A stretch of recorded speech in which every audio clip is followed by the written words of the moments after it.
Right, welcome to the Idle Chat podcast. We are at Donington C Course with Mr. Dave, Midlands Dave, who is from Garage 21 fame and has just put on probably one of the best events we've ever been to. Yeah.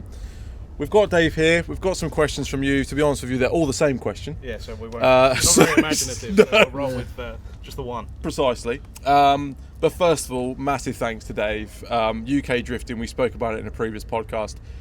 What's going on? And we come up with quite a lot, but a lot of it was the same stuff. And we said a few times, a lot of it's demo events. Mr. Dave has come from nowhere and given us an incredible event. Blindsided us with a 1-to-1 scale Mayhan at Donington, which is a massive motorsport venue, so fair play to him. We'll find out a bit more in due course. But Dave, thank you very, very much, first of all. The question everyone's asking, we'll go straight in with it. We'll go straight in with the big When's the next one? When's the next one? So, nothing is set in stone, right? I don't want people to read into something that's not there. You got to remember, this is a mini event inside a larger event. That's how I did it. Yeah. This isn't a drift only thing. So there's no set in stone. There's no conversation yet. There's nothing that's lined up. The main thing is what we did today was safe. It was entertaining for the crowd. Donington were very, very happy with it. You know, we had the safety officer, the main safety officer here, out in the cars. Yeah. You know, he was getting passenger rides. He was enjoying himself.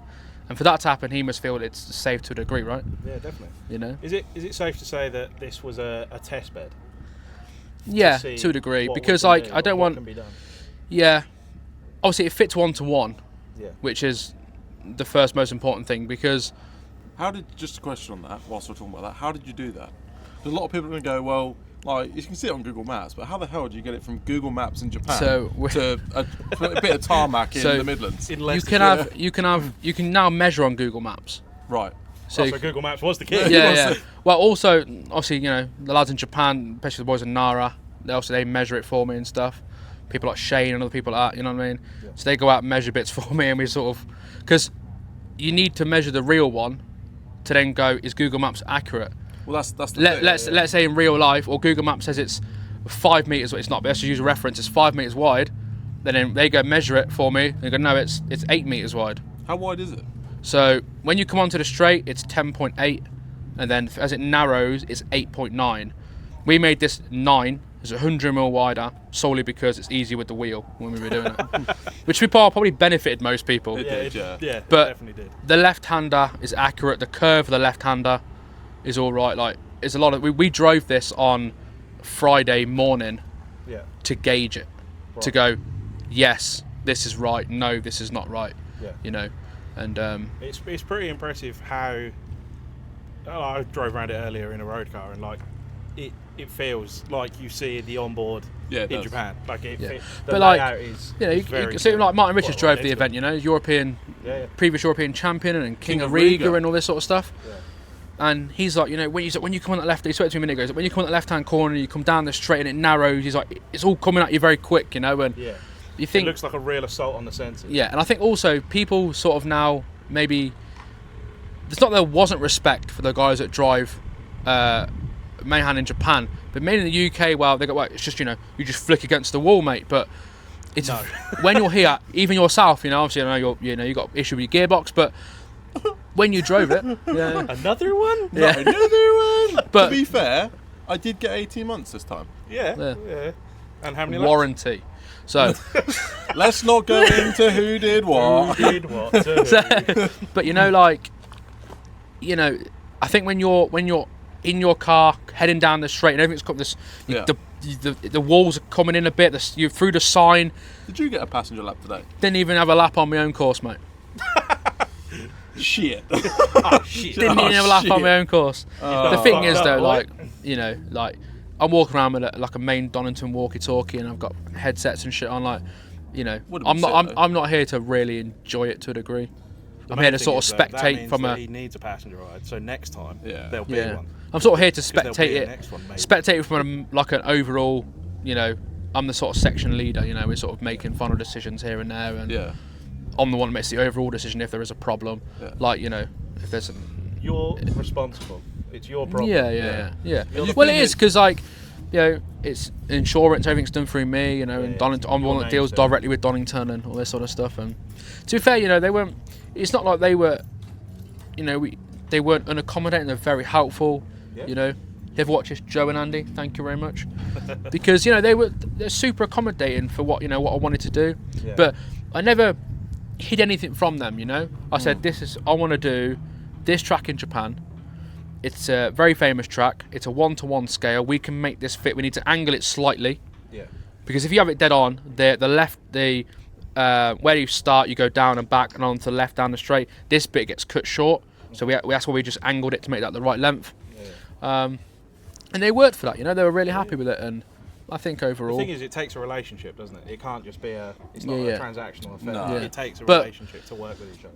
I think also the main thing is, I don't think people maybe not realise, unless you're in the industry of big events, maybe there's lots and lots of meetings and paperwork, and it's safety. There's lots of tedium. How many hours? Do you know roughly how many hours you're in to organise all this? How many days? So it was 2 days setup. Yeah. 2-day event. So I'm here tomorrow. 1 day takedown. It's a week. Yeah. So there's 5 days. It's a week. There's a working week gone. Yeah. I've got maybe 2 or 3 helping me tomorrow as well. Yeah. But we're going to go around and obviously jet wash the lines and sweep all the rubber up and all this sort of stuff, because Donington leased this. Yeah. Like, this to be rented to another client another day. And they don't want C Course laid out on it. No. Obviously the rubber is what it is. Rubber is what it is, right? But if there's bits of broken light, bits of fiberglass and bumpers. Bits of broken light. Yeah. No, we have rocketed the value of S14 passenger rear lights, passenger doors. The real question is, Dave, is this just a job creation activity? Is this so Garage 21 could skyrocket its new products? I don't know. Obviously, no. Get your B-knuckle at Garage 21. Yeah. Events, always been involved in events. Yeah. And things, but What made you want to take this on? Yeah, I've got that same question. So why Mayhan C? Because to be honest with you, you could have just come and laid out a kidney bean, or a bit fancier than that, but a kidney track.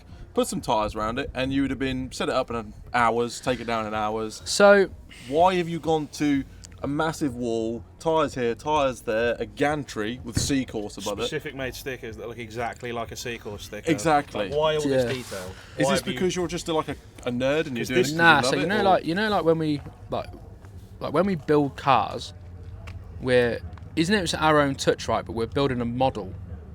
Like, it sounds really weird. Say when you're a kid, if you built like a model car, an aircraft kit, right, whatever it was, right? You're replicating something that already exists. Yeah. And I'm basically away from this, as you know, like the steam stuff and that's right. And it's models. Yeah. So I built a model of a track. Yeah. For people that don't know, Dave and Dave's dad, you do steam engine. Yeah, we do like sort of traction engines, steamrollers, miniature steam, all that sort of thing. I know that. That's news to me. Yeah, that's where the whole engineering background comes from for building cars. We're not talking the little mammoth, like little aluminium things. We are talking things you can ride. Big things. So things. Yeah, they're like sort of half size or quarter size, basically. Wow. Yeah. So you've just taken that and applied it to a circuit. No, but it's the so that's where the model, like you're building. That's where the details come from. Yeah, you're building the replica, because. Hey man, if it never happens again, we created history, right? Yeah, I bloody hope not, because I've only got about 6 laps. But all them pictures, with the Donington C Course, just the correct font and all this sort of weird shit we went into, and but I'll shout Tom out for that, Yeah, thus. So you have to mention Tom. Yeah, I mean it's been about 10 minutes and we haven't mentioned it. But Tom designed the poster, the scrutineering sticker, which is sick. Yeah. Obviously we went back and forth a little bit, but.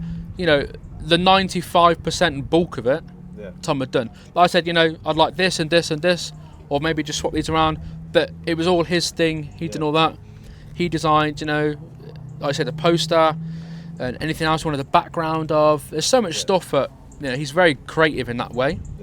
And that's all his free time that he's give up for me. He's also created you a few weeks worth of building diffs. Fuck me, mate. Yeah. So on this week of what has Tom exploded? Everything again. 4-5 laps in, he obliterated. He's broke a drive shaft and an R32 GTR diff output. Yeah. Which we have 0 spares of. And a rear quarter panel. And a light. and a light and a bumper. I don't think that light even went back in. That did take him 3 laps to do that though. Oh, well, it's not a bad day out for Tom. But but like, obviously it's not a tangent, but that's where it's fine. We're all about you're at tangents, but that's where it comes from. The whole, that's why there's so much detail, because I'm building a model. Yeah. Right, we're building a 1-to-1 scale replica model. So you want to do it justice as well? Because don't forget, the guys in Japan know it's happening. There's a big event on there now today. There is, yeah. So like they're running the real track. Double mayhem. Like they're running that track. We're running the western version of it. 5,000 miles apart. Yeah, that's a cool thing. That is cool. But they on the same day. Yeah. Yeah, but like they're watching what we do, and I've I don't think people realise that also. Like when I go to Japan, I spend a lot of time in Nara and Osaka and places like that, and I go to see Naoki, Shane, Casey, and them sort of people, and they always go, we see what you're doing. They always know what we're doing. It's not like they don't see Instagram their other way around. Yeah, I suppose they don't just post what they're posting and just leave it. Yeah. They're also sat there scrolling and looking for what other people are doing, and they see it, and I think people need to understand that to a degree also, because when we build the cars, like we base cars on that particular area, but we take influence from that area, right? Yeah. Well, we do, but not everyone else does. Yeah. But what I will say is today, you might be thinking, this is a Naoki fanboy podcast. It's not, because today there was various cars. Okay, you had the 4x4 boys like me and Tom, but most of us broke our cars.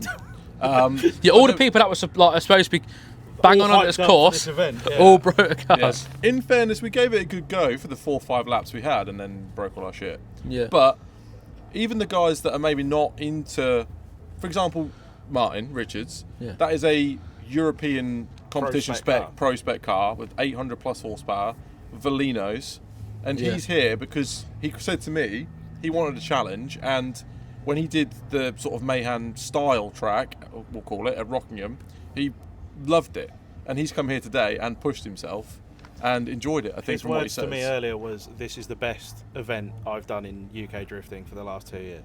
There you go. Yeah. That's a guy who's done all the events. It hits because that's someone who goes all over Europe as well, and he's not comparing to Europe, but he does a lot.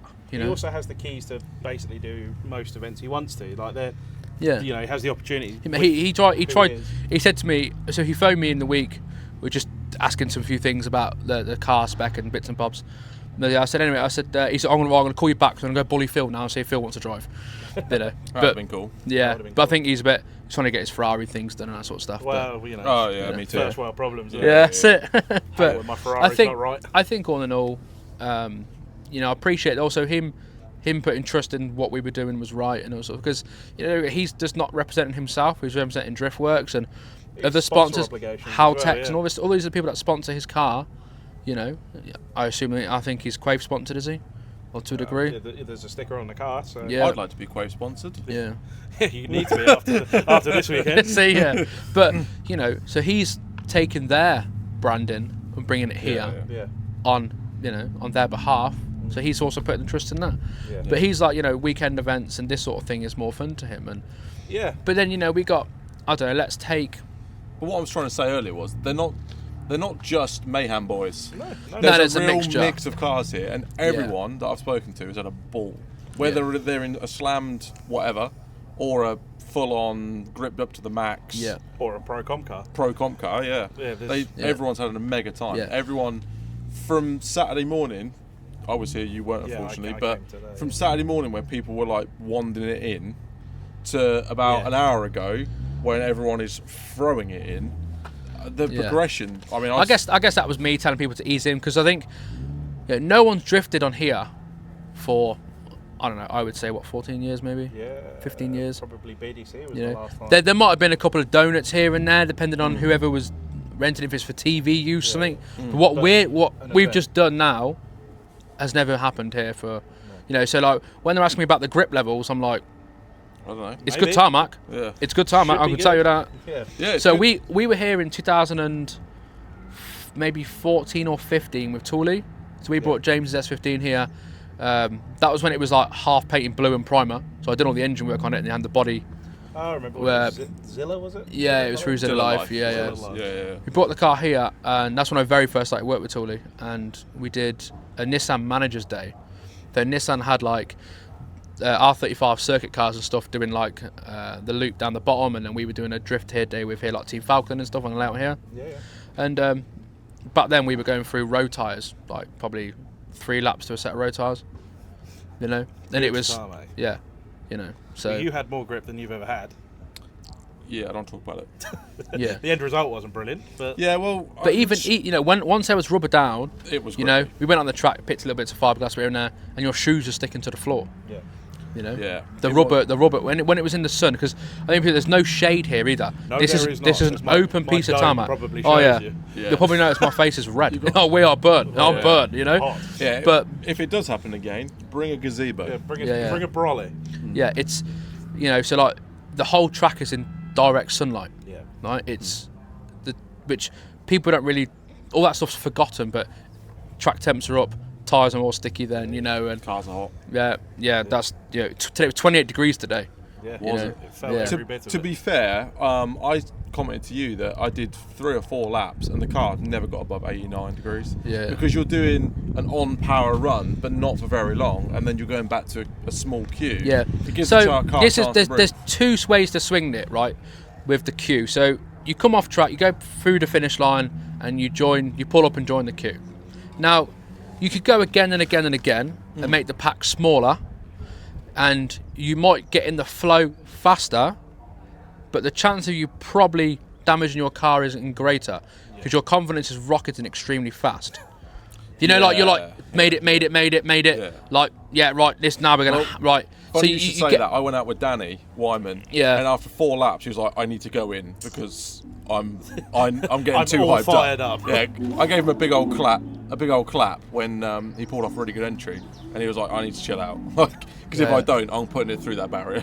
Yeah, and we don't want that. but I think a lot of it. Yeah, not that fence. Not that Not this fence, no. But I think a lot of people enjoyed the event, but I tried to sort of pick up all the little bits you find as you go over time. You go to the event. Oh, that was a bit crap, and this was really good though, and this and that. So I tried to implement all of that, but I know the things that corporate places sort of want to have happen. I think that's what's been so impressive. Is it's your first attempt at this. This is the first go at this event here, and yes, this is the first time I've done a event with the convoy boys here. Yeah, but to like, this is obviously C Course at Donington today, this weekend, is the first time it's ever been done here. C Course. So to come here, obviously I came on the second day, but to turn up and it feel like an event that's been run for years, immediately was like there was nothing that you think, why is that like that? It's a big lorry. Just some a lorry. big lorries Don't moving mind the around. lorries. But yeah, it was immediately like everything had been thought of, which is an impressive thing to walk into. There is, because it's like, well, obviously I appreciate that, but there is so many little details and things. I think like, so it was £325 here to be a driver for the weekend. So that was the other question we got asked. How much was it? It was £325 per driver. So with that, and you literally unlimited seat time. So you got Saturday. Saturday was 9 a.m. till 6 p.m. with a 45-minute dinner break. Yeah, which you needed. And then Sunday was 9 a.m. till it was supposed to be 4 p.m. but we did 3:30 because Donington asked us to finish early so they could do the caravan smash. Yeah, which was an unusual state of affairs. Yeah, but Not that's something I've seen before. First drift day caravan smash I've seen. Yeah, it was. I also expected it to be with the massive monster trucks that are over there, not lorries. But and then drifting over the rubble then for a little bit. Yeah, but fair enough. that was a 45-minute dinner break today. So you got, that's the hours you got. You got the driver ticket, obviously, a +1 included in your ticket. Got a +1 included. Yeah, and you got free tyre changing. Because like, you know, on the drift day, you start like you'll spend 50 quid on tyre change. at the end of the day, without even I couldn't even tell you where the cash points are in here. No, there's not. So you got to go out, get cash, and people, if you got I got 20 quid on, you only need 10er, and it's just hassle, right? But the fact that you thought that much to about incorporate it into the ticket price is huge. So, but you know, but also big shout out to Halford's, because Halford supplied the tyre van, the tyre fitter. So he is involved. He is all the tyres at Teesside himself. Okay. He's done 90 car days by himself before. Nice. And you can see there's no tyres waiting. Like sometimes he's walking out the van watching it. Yeah. Because he's I saw him stood at the wall more than I saw him in his tyre van. Yeah. So he's on it. Yeah. There's no and people are dropping tyres off, walking back down the pit, and they're done. Yeah. There's no messing about. Yeah. And he works at Halfords. He runs a branch, like at some of the mobile stuff. Yeah. Michael, his name is, and he, fair play to him. Halfords agreed to it. They're like, yeah, that sounds really good to us. Halfords. How have we got Halfords? Halfords mobile expert it is. Fair play. Fair play. Brand new van, all brand new equipment. Yeah. A 75 plate van with everything in it that he needed. And I think fair play to them, and they're interested in helping again on this sort of stuff. So that's what I mean. You've managed to build relationships on your first event, which is impressive. Yeah. He's done the groundwork, which is. Yeah. I had two companies come and ask me if I would do it again. They want to back it. They want to be involved in it. So. Well, that's promising. I can't tell you who they are because there's nothing set in stone. You know? And also, like I said, this is a first to go, and they come spoke to me. They were like, "Are you the?" Yeah, they're coming. They're like, "Are you Dave?" I was like, "Yeah." They're like, "Have you got a minute?" And I was like, "Yeah, okay." And I was like, "This, I don't know if this is good or bad." Like, can you stop and go let's home? get on, And we've been watching what you're doing. It's too dangerous. We don't like it. No, they were like, "We want to be a part of this." Yeah. They were like, "How do we do this? How does this happen?" And all this. Again, when's the next one? But we just gotta. I think people understand that this is a special venue in a special place. Absolutely. Like, okay, people look at Silverstone and things like that, but if you're from the Midlands or whatever, this track is only an hour from Silverstone. Yeah. Yeah. Well, the thing is, this track is, it's a couple of hours from us, but it's a couple of hours worst case from anyone. Which was the benefit of Rockingham being in Corby. Yeah. That it was kind of in the Midlands, so it was easy to get to. Even the Garage Panic boys, they were saying they've come from Glasgow. It's only 5 hours. Only? I know 5 hours is a long time, but it's not 12 hours or 15 hours to Linden Hill or something. 5 but that's hours. Not for you guys, maybe not for me. We're 6 and a bit, but for us to go to Driftland is like them coming to here, basically. Yeah. For us to go to Driftland, it's taken us 12 hours towing and with a drift car. Yeah, by the time you've stopped a couple of times. Stopped to refit my. So I think Ethan in the white S14 is probably the furthest traveller from the Arctic. Yeah, from Inverness. Which, by the way, it was not a competition. We must stress this. No. However, as our driver pick, he street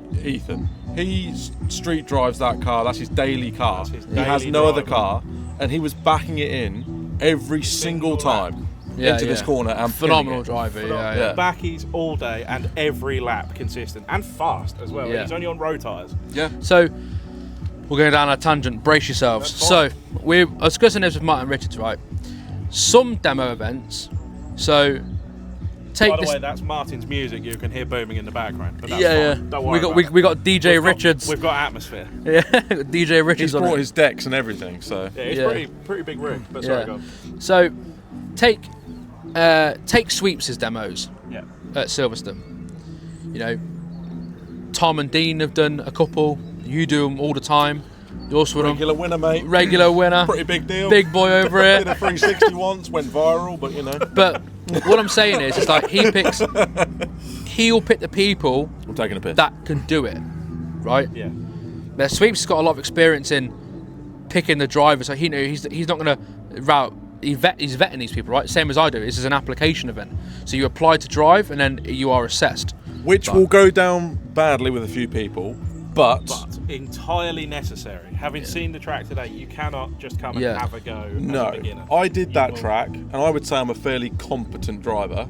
And I sent you a video of my hand afterwards, and I was shaking because Tom was the same. Tom got out of the car and he was just like, mate. There's so much going on. You cannot understand how fast it is, but yet narrow, and no margin for error. There is no runoff. There is no grass or gravel. I was with Danny Wyman as a passenger. Danny's car shut off as he initiated, straight into the tyres, because you're coming in so hot. The only way you're not crashing is by. But I think people forget, right? You come on the left hander onto the straight. We'll use an SR RB box example. You're clipping third. You're on a 4.6.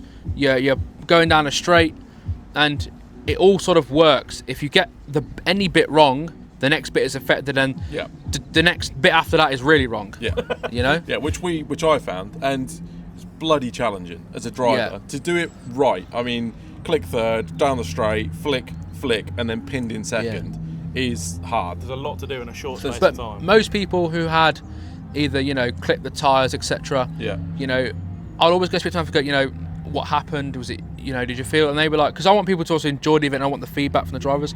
And they were saying, everyone said, I just initiated, and as soon as I did it, I went, nah, this isn't right. Like, you know. You know, yeah. Yeah. But the problem is, because it's so narrow, by the time you know, it's too late. Yeah, you haven't really because you're doing like 70 mile an hour. So by the time you've realised, oh no, I'll flick this too hard, you've hit the barrier. Yeah, well, you know, the guys in Japan reckon you write 3 cars have to be good at that track, you know? I would say a couple nearly got written off today. Yeah. If we were at real Mayhan, because the only thing that's different is this tyre wall at the far end of the track is 5 metres further back. Yeah. If that was real Mayhan, at least 10 it's concrete in real life, right? Yeah, it's concrete, and half of Japan you have to move out of the way. Yeah. Whereas here it's some tyres. We saw, look, these tyres actually were really forgiving. I was in a lovely little shunt in Danny's car, but that hit the tyres, and the tyres moved with the car, and it absorbed the impact, and we were fine. But if Danny's car was pretty fine as well, apart from no oil pressure. Yeah. Poor Danny. Danny's having a bad day. But he's having a fucking shit time in that car at the minute. That engine is giving him trouble because he kept having head gasket issues. I think it was head lift and things. And now it's got no oil pressure. Yeah. But like, I don't know. He said, I was going to suggest maybe it was a sensor problem, but I remember now he did say to me there was no oil out the spray tube either. Correct. Yeah, he started it up and you could hear it had no oil pressure. Oh right. Yeah. The valve train had no oil pressure in it. Yeah. Fuck. It's rattling. Yeah. Anyway, sorry, we digressed. You were saying about there's about to be a plane, by the way. Cars. Yeah. Boeing are coming over. Sorry. Yeah. You were saying about vetting drivers. Even in flight to Alicante, mate. Yeah, we'll let Ben. It's a Ryanair one, that one. They have no room in them. No. A couple of weeks ago, I was in one. We'll wait for the plane then. We'll go. Have us some water. Yeah. I can just clip that out. Anyway. We'll clip that out. Big Maybe, noise. or I won't. It'll still be in it. Hopefully you didn't have your speakers up too loud and you haven't just been deafened by a plane. Yeah. Vetting. People will say, oh, well, that's not fair, it's elitist. But why is that important?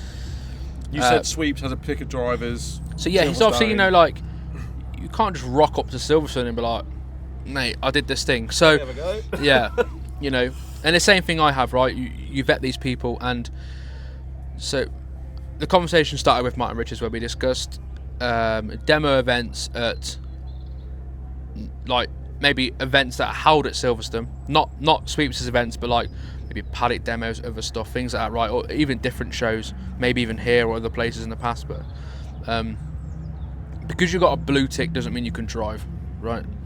Now, so this is gonna come across really bad. Clip that. Don't get me wrong, I've not, you know, I've been driven for years, but you know, like the following number, there's like Ethan, right? Take Ethan, your guy of choice. Yeah. Right, you've seen him drive. He was surprised the hell out of me. Rocked up with some road tyres and a bog spec S14. It looked, and just he could apply to drive an event that maybe had a wall. Yeah. And say it was like an influence thing or had a big event, and they'd be like, no, who are you? Yeah. And they would choose somebody who has a following, right? And the driving standard might not be as good. Probably won't be as good. No, right? I would agree. I'll admit today's driving was pretty rowdy. Yeah. Like so these Tom are Van people Beek, who were handpicked. Yeah, but again, you know, Martin Richards saying they all applied. Nobody messaged me privately. Everyone applied through the website. Yeah, Martin's application.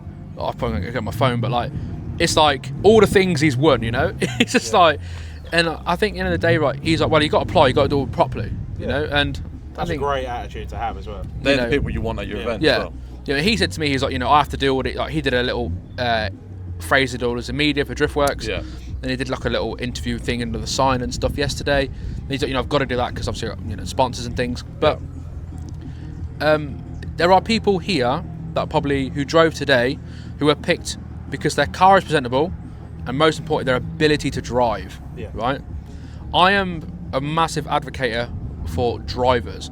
People who like, you know, take Tom. When I took Tom to the very first Tomcast. Yeah. Tom again. Or 21. So it was Anglesey at Matsuri in October 21 this was. Yes. We took the car there. It was all in fiberglass. Yeah. Like, had his other engine, it had the original stock motor in it with I think it was a TD06, whatever he had strapped to it. We did some power and it made alright power and people were like, Dave, who's this guy? Right? And I was like, oh, he's a really good driver. don't know, like, and the car was high at the time. Oh boy, was it high! I had some comments on that car. And people were like, to be fair, it's probably slightly too high, but they were like, people are like, who the fuck is she working with? And I was like, no, he's a really good guy. And I know the Saturday, people who've been driving for years were like, he's a fucking peddler. That was like 3rd ever drift day, right? So I sort of work with people or grasp on, and I'll help get people over the line if I know there's a future in talent there, Yeah. And you do it because you love it and passionate. Yeah. You're not doing it because you want to earn a few quid. Well, take Toby. So I've worked with. So people don't know who that is. That's Monkey London. For people who don't know, but so Toby. I think he's got a camper for raffle. Yeah, I see it. Yeah, I don't. That's not always with me. But like, you can't take away from Toby. He is a phenomenal driver. I remember going back, Toby at Driftland in the S15 when it was like top mount SR black. Yeah. And he that's when I built hucking that car about. Was it? No, Street Track Life. And it sounded maybe Street Track Life like 3 or 4. Yeah, it sounded Japan as fuck as well. Yeah. It sounded so proper. that whole setup, even the exhaust that I used to own, is on Giddens' car, which is now flattened, but. We're going to be discussing that price, mate.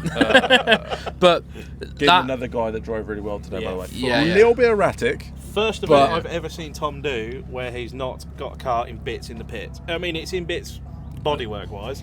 But yeah, he's done so that's got lap all that. Lap. That's got all the engine, turbo, everything out of that old S15 in that car. That makes a lot of sense. That's why it sounds so Japan as fuck. Yeah, that is that car. So you built that? Yeah. That's right. So that's all out of Toby's original 15. So that car, when I built that car for Toby, so it had some bits on it, and then I sort of redid a lot of work on it and went through it. 'Cause he had a massive room of fires, and then he spoke to me and was like, can we sort this out? But he was going to venues, wastegates were falling off, and it would like mount half the wiring loom, and he was having a shit time in it really. But that's but I knew he could drive, and then we campaigned that car, and like we were doing every weekend, like we were out. Yeah, he was. We were everywhere in that car, everywhere. Cool car. It was Jacko Emery's car before. Yeah. So I can tell you the full life of that car. So it came through JDM to a guy called, remember Leon, who used to, I can't remember his second name. Leon Chan, EPL.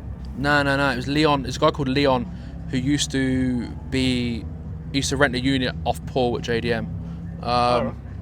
He had a yellow 33, and the old Coombe days and stuff. Yeah. So Leon brought the car over, never actually used it, sold it to, I think Jack Emery had it. Yeah, because Jack offered it to me. Yeah, a long while ago. After Jack, he went to Dan Brown. That's it. Yeah, he was a pilot. Yeah, after Dan Brown, he's so many people probably wouldn't even know who he was. A very good driver back in the day, He now does lap times. Yeah, he's now basically to circuit racing in M Series cars, really. Yeah. I know I haven't watched any videos, but he's probably shit off at that as well. Yeah, I'd imagine so. He's a very naturally good driver. I remember watching him in a 2J E46 at Rockingham. Yeah, that was Irish. The original Irish built car, yeah. Had a GTR definite. Weird. Yeah. County Corks back, we call that. Yeah. So snapped a drive shaft whilst I was there and ripped the entire fuel system out at the same time. Because the fuel system was mounted above the drive shaft. Oh, great. Then barely even dangerous. Agricultural. So so after Dan Brown owned that 15, it went to a lad who didn't do a lot with it. I think he did like a drift day and couldn't get along with the car, and the car was aggressive, right? It was aggressive. Because that car was originally an RYO garage D1 regional car, right? Correct. It's still got the RYO bonnet, which I think it's on a different car. So that's Shal. So Mito. So Plain. It was bought. Do you want to stop or what? Yeah. I'll just double check that. It's like not recorded shit. We're like, great.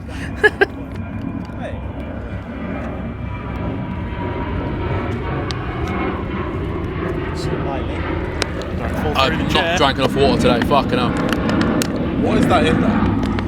It's Ice Kick.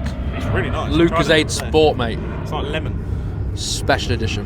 Citrusy. One thing I would like to commend you on, we are connoisseurs of a Tosha.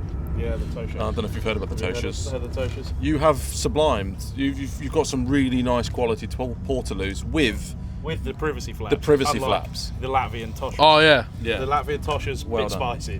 Hole in the ground, was it? Yeah. No, it's a Portaloo, but where the seat is, that's where the plastic ends, so you can see everyone else's hardware. Oh, was it? Yeah. all that graft. Yeah. So thank you for supplying discreet toilets. Yeah. You probably didn't realise you'd done such a good job, no, but you didn't. commendable. Yeah. That was Donington, though, to be I fair. haven't seen anyone I else just to asked pay for that, but yeah. Did you? Yeah.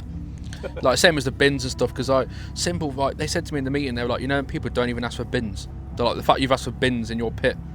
Really? Well, it seems like common sense, doesn't it? I assume everyone assumes. It's probably something that you That's overlook, the thing, though. You've not assumed anything. Yeah. I rocked up with a huge list. Yeah, I was like, can I have all this, please, sir?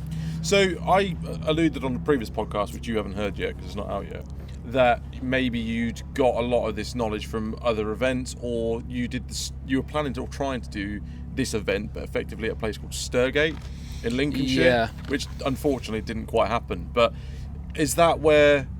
Because this was quite short notice, if I'm right in saying. So where the hell have you come up with all the lists in? Where have you pulled this out? Literally, from? like it's almost like you've had this like on a memory card somewhere, and you've gone ha, and then you just gone this here.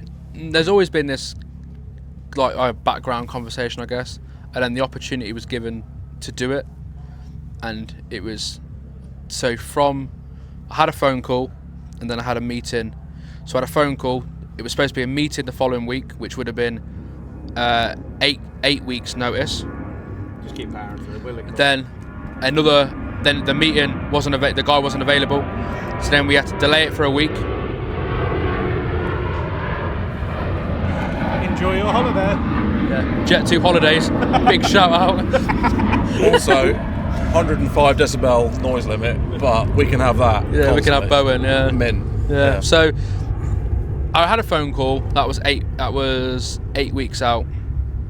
So you've done this in 8 weeks? Yeah, it was delayed. So there was a conversation. 8 weeks, yeah.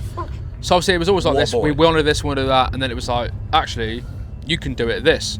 So phone call 8 weeks out.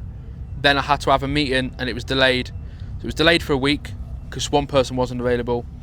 Then it was delayed for a second week, and I was just like, oh no, this isn't happening. So you've actually done this in 6 weeks? I kept this to myself.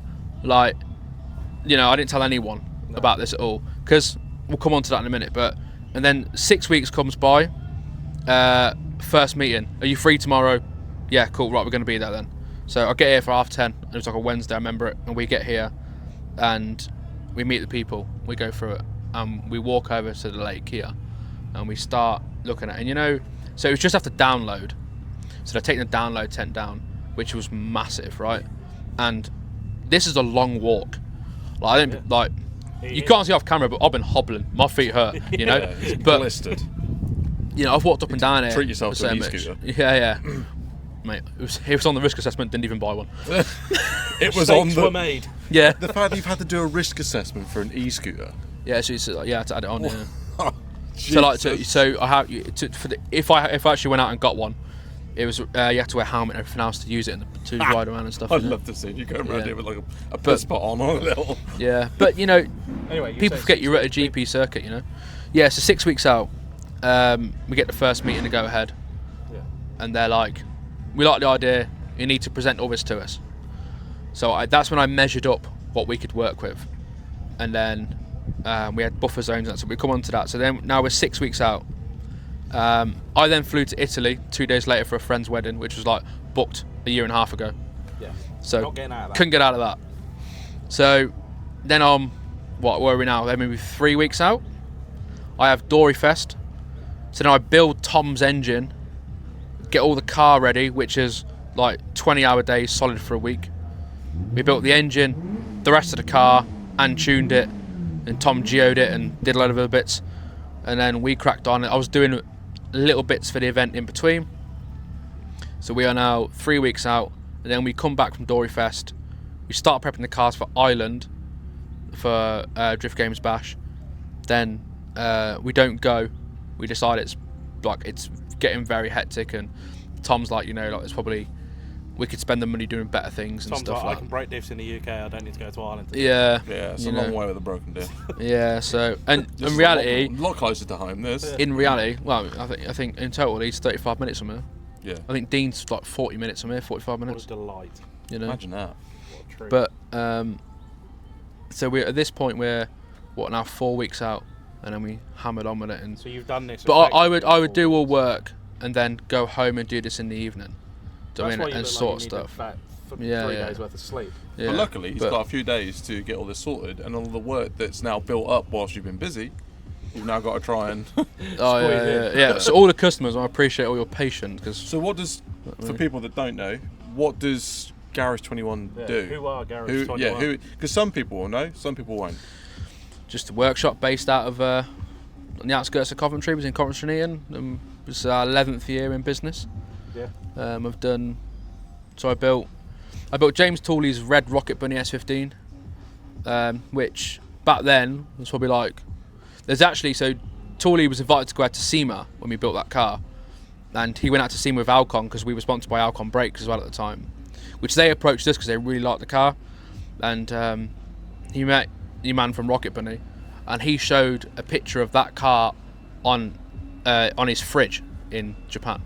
Oh, cool. That's mega. Obviously, yes, he was like, he's like, that car's really cool. And there's so we start off with that. So I did that, and then there's a girl in Russia who built a replica of Tooley's car. Is there? Yeah. It always is in Russia. They have a replica. I'll find out from my phone, but yeah, I'll show you it. She built the bang on, like she did a livery, but put all her own brands, but in the same place. And then that was sort of evolved from there. I built that car. I've obviously worked with Toby and Tom, and that's pretty much it. I'm not one of these people that has like 25 drivers. No. I'm not bothered about that. I'm interested in having one person and focusing and developing that person.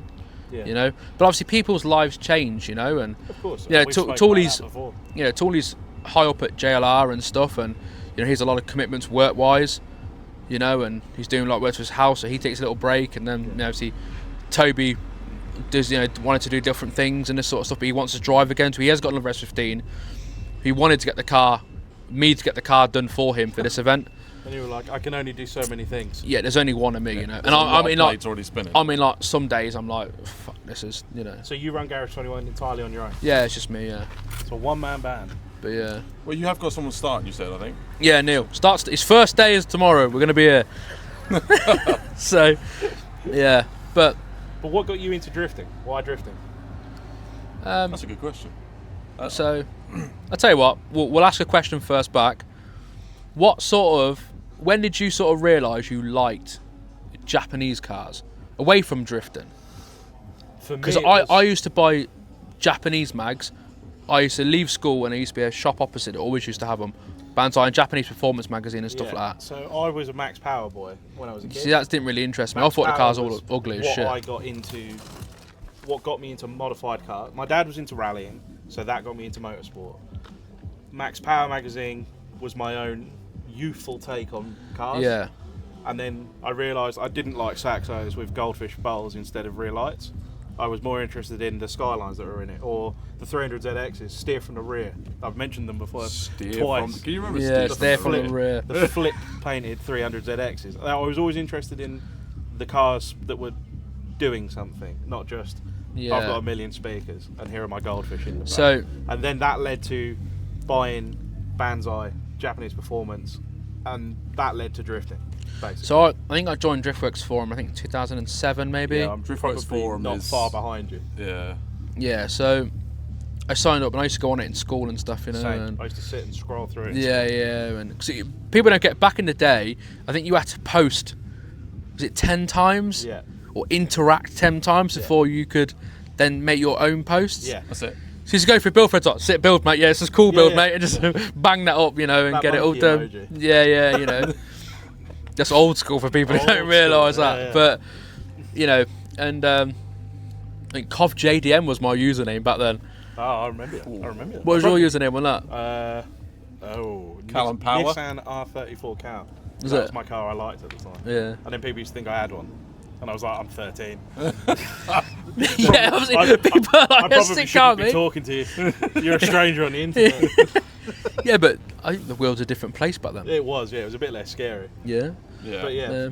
We were discussing this with to Jamie Rolls from Wrecked magazine, and people like, he was here today doing a feature and stuff, and we were on about that. People forgot, he didn't realise there was a password section of. Do you remember that? Yeah. Where there was a lot more like weirder stuff. The weirder like stuff. in the depths of that forum. The dark side of the forum. Yeah, that's what Gav Cummins called it. It was like the dark side of Driftworks forum, But that, I guess that is sort of where that really, because I really wanted a 180.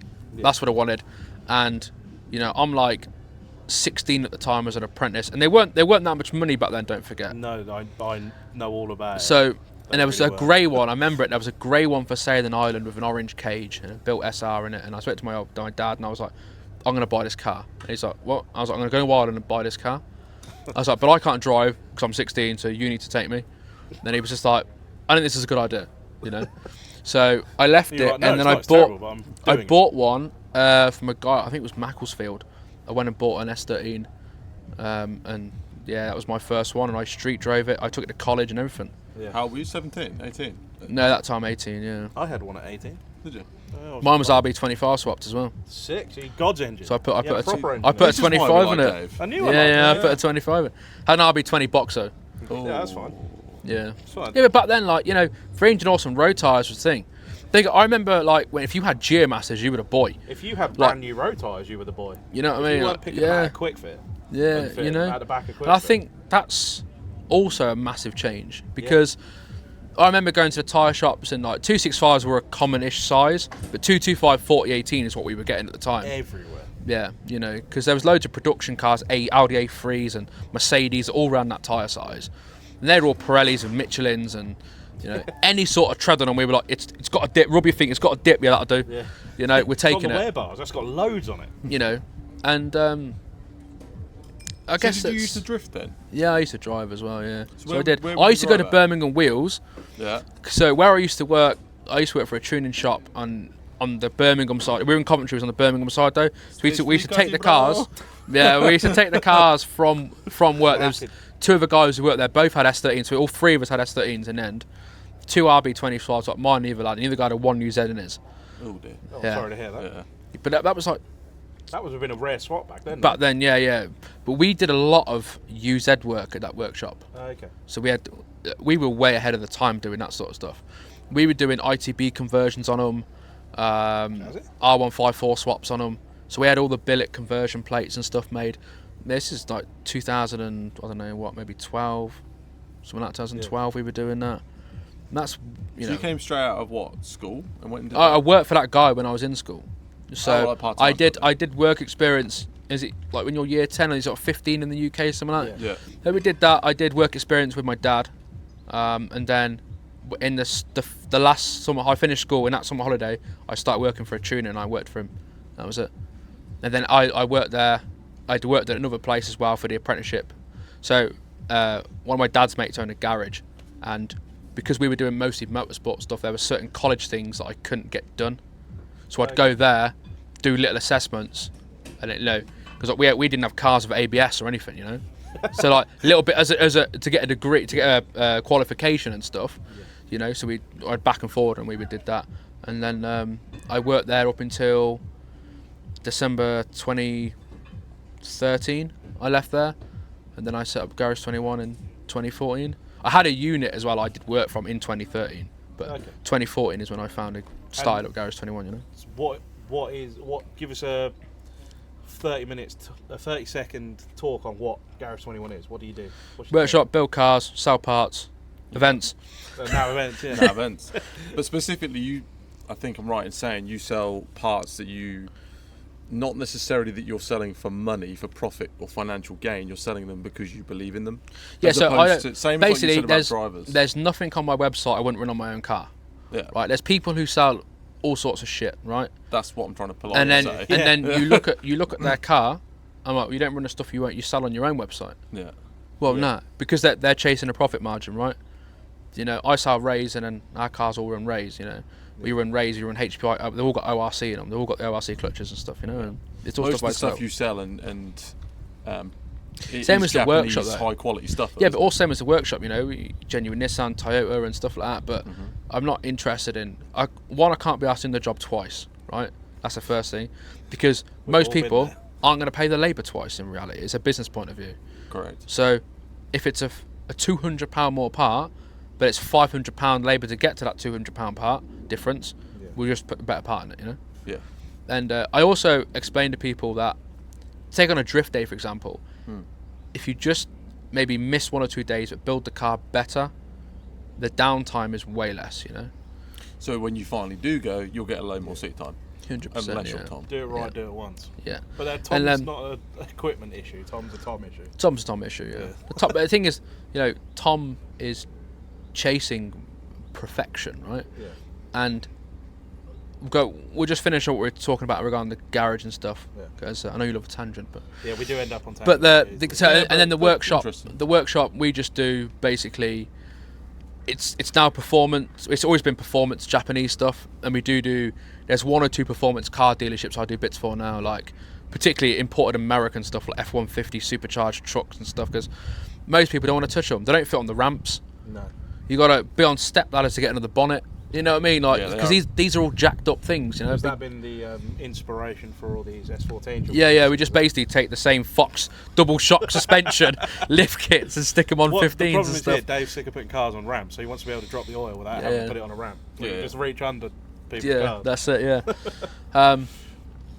But yeah, so the workshop does that, and it's done it ever since. You know, and we are like back to back, stacked with cars. Yeah. Like we're gonna tidy up this Monday, and then. If I get out of here midday tomorrow, we'll go straight to the workshop and start cracking on, you know? Yeah, I did ask Dave to have a look at my gearbox, and he was like, yeah. Yeah, that's cars. Yeah, about that. Like, that is the only problem. If you're thinking, God, this Dave guy sounds really good. He is. The negative of that is he's quite busy. So if someone wants to book something in, how much notice are we talking? Do you know what? It really depends on the job. Like, you could message me tomorrow and go, Dave, I just need a wheel bearing on the front of my 15. We've clipped a curb or something's bent, right? We can normally get that done. I've mostly got all the bits in stock, all the brand new arms, IKEA Formula steering arms, all that sort of stuff, right? And but if someone's broken their OS Geiken gearbox, how long are we talking? No, but you can pull the box out of the car rapid. It's then finally then you got to strip the bit and strip the box down, and there's bits everywhere. Yeah. And I've already got 3 engines I'm building, and I'm building it. I'm redoing a 6-speed for Thule as well for his car. So like, there's a lot of bench work where the cars aren't even on site with my workshop, you know. So that's. You know, again, it's a lot of time. It's just there's only me, and obviously there's Neil now as well. But you can't just go, "Bob, there's this Geiken box, mate. Crack on and strip it down." And you know, day one. Here you go. I've got a problem for you. I need you to fix it. Here's this box, and it's full of bits. Just figure out where all bits go. You know, no, and I'll tack them on for you. Yeah. So basically, give you a bit of notice. Yeah, it all depends on the job. You know. I've got a 32 at the minute for a cam out and water pump. It's a guy's street driven car. You know, I'll get that done. All original, beautiful GTS 32 in white, factory white as well. Nice, rare. Very nice car. All beautiful, non-lifted dash. Like, so everything I do is not always drift related. Yes, we do drift. We do circuit cars and we do prestige stuff and American import stuff as well. But 90% of what we do is either Silvias, JZX 100s, Mark IV Supras, you know, Skylines. You know, it's day in, day out doing already, that. Dave has a passion. Yeah. And if that isn't coming across, then... But I treat every car like it's my own, right? Because I think it's important that people get what they, you know, what they pay for, and the service is good. Well, I think it's also important to note that anyone good for anything is worth waiting for. Yeah. You don't take it to the quickest guy, you take it to the best. Yeah, and but also, waiting. So the power of social media these days, right, can take someone's reputation from amazing to shit in an hour. Yeah. So you're not wrong. It's still but how long it takes to do that? Send. So it's my name over the door, right, at the end of the day. So it's still gonna come back to me, no matter what happens.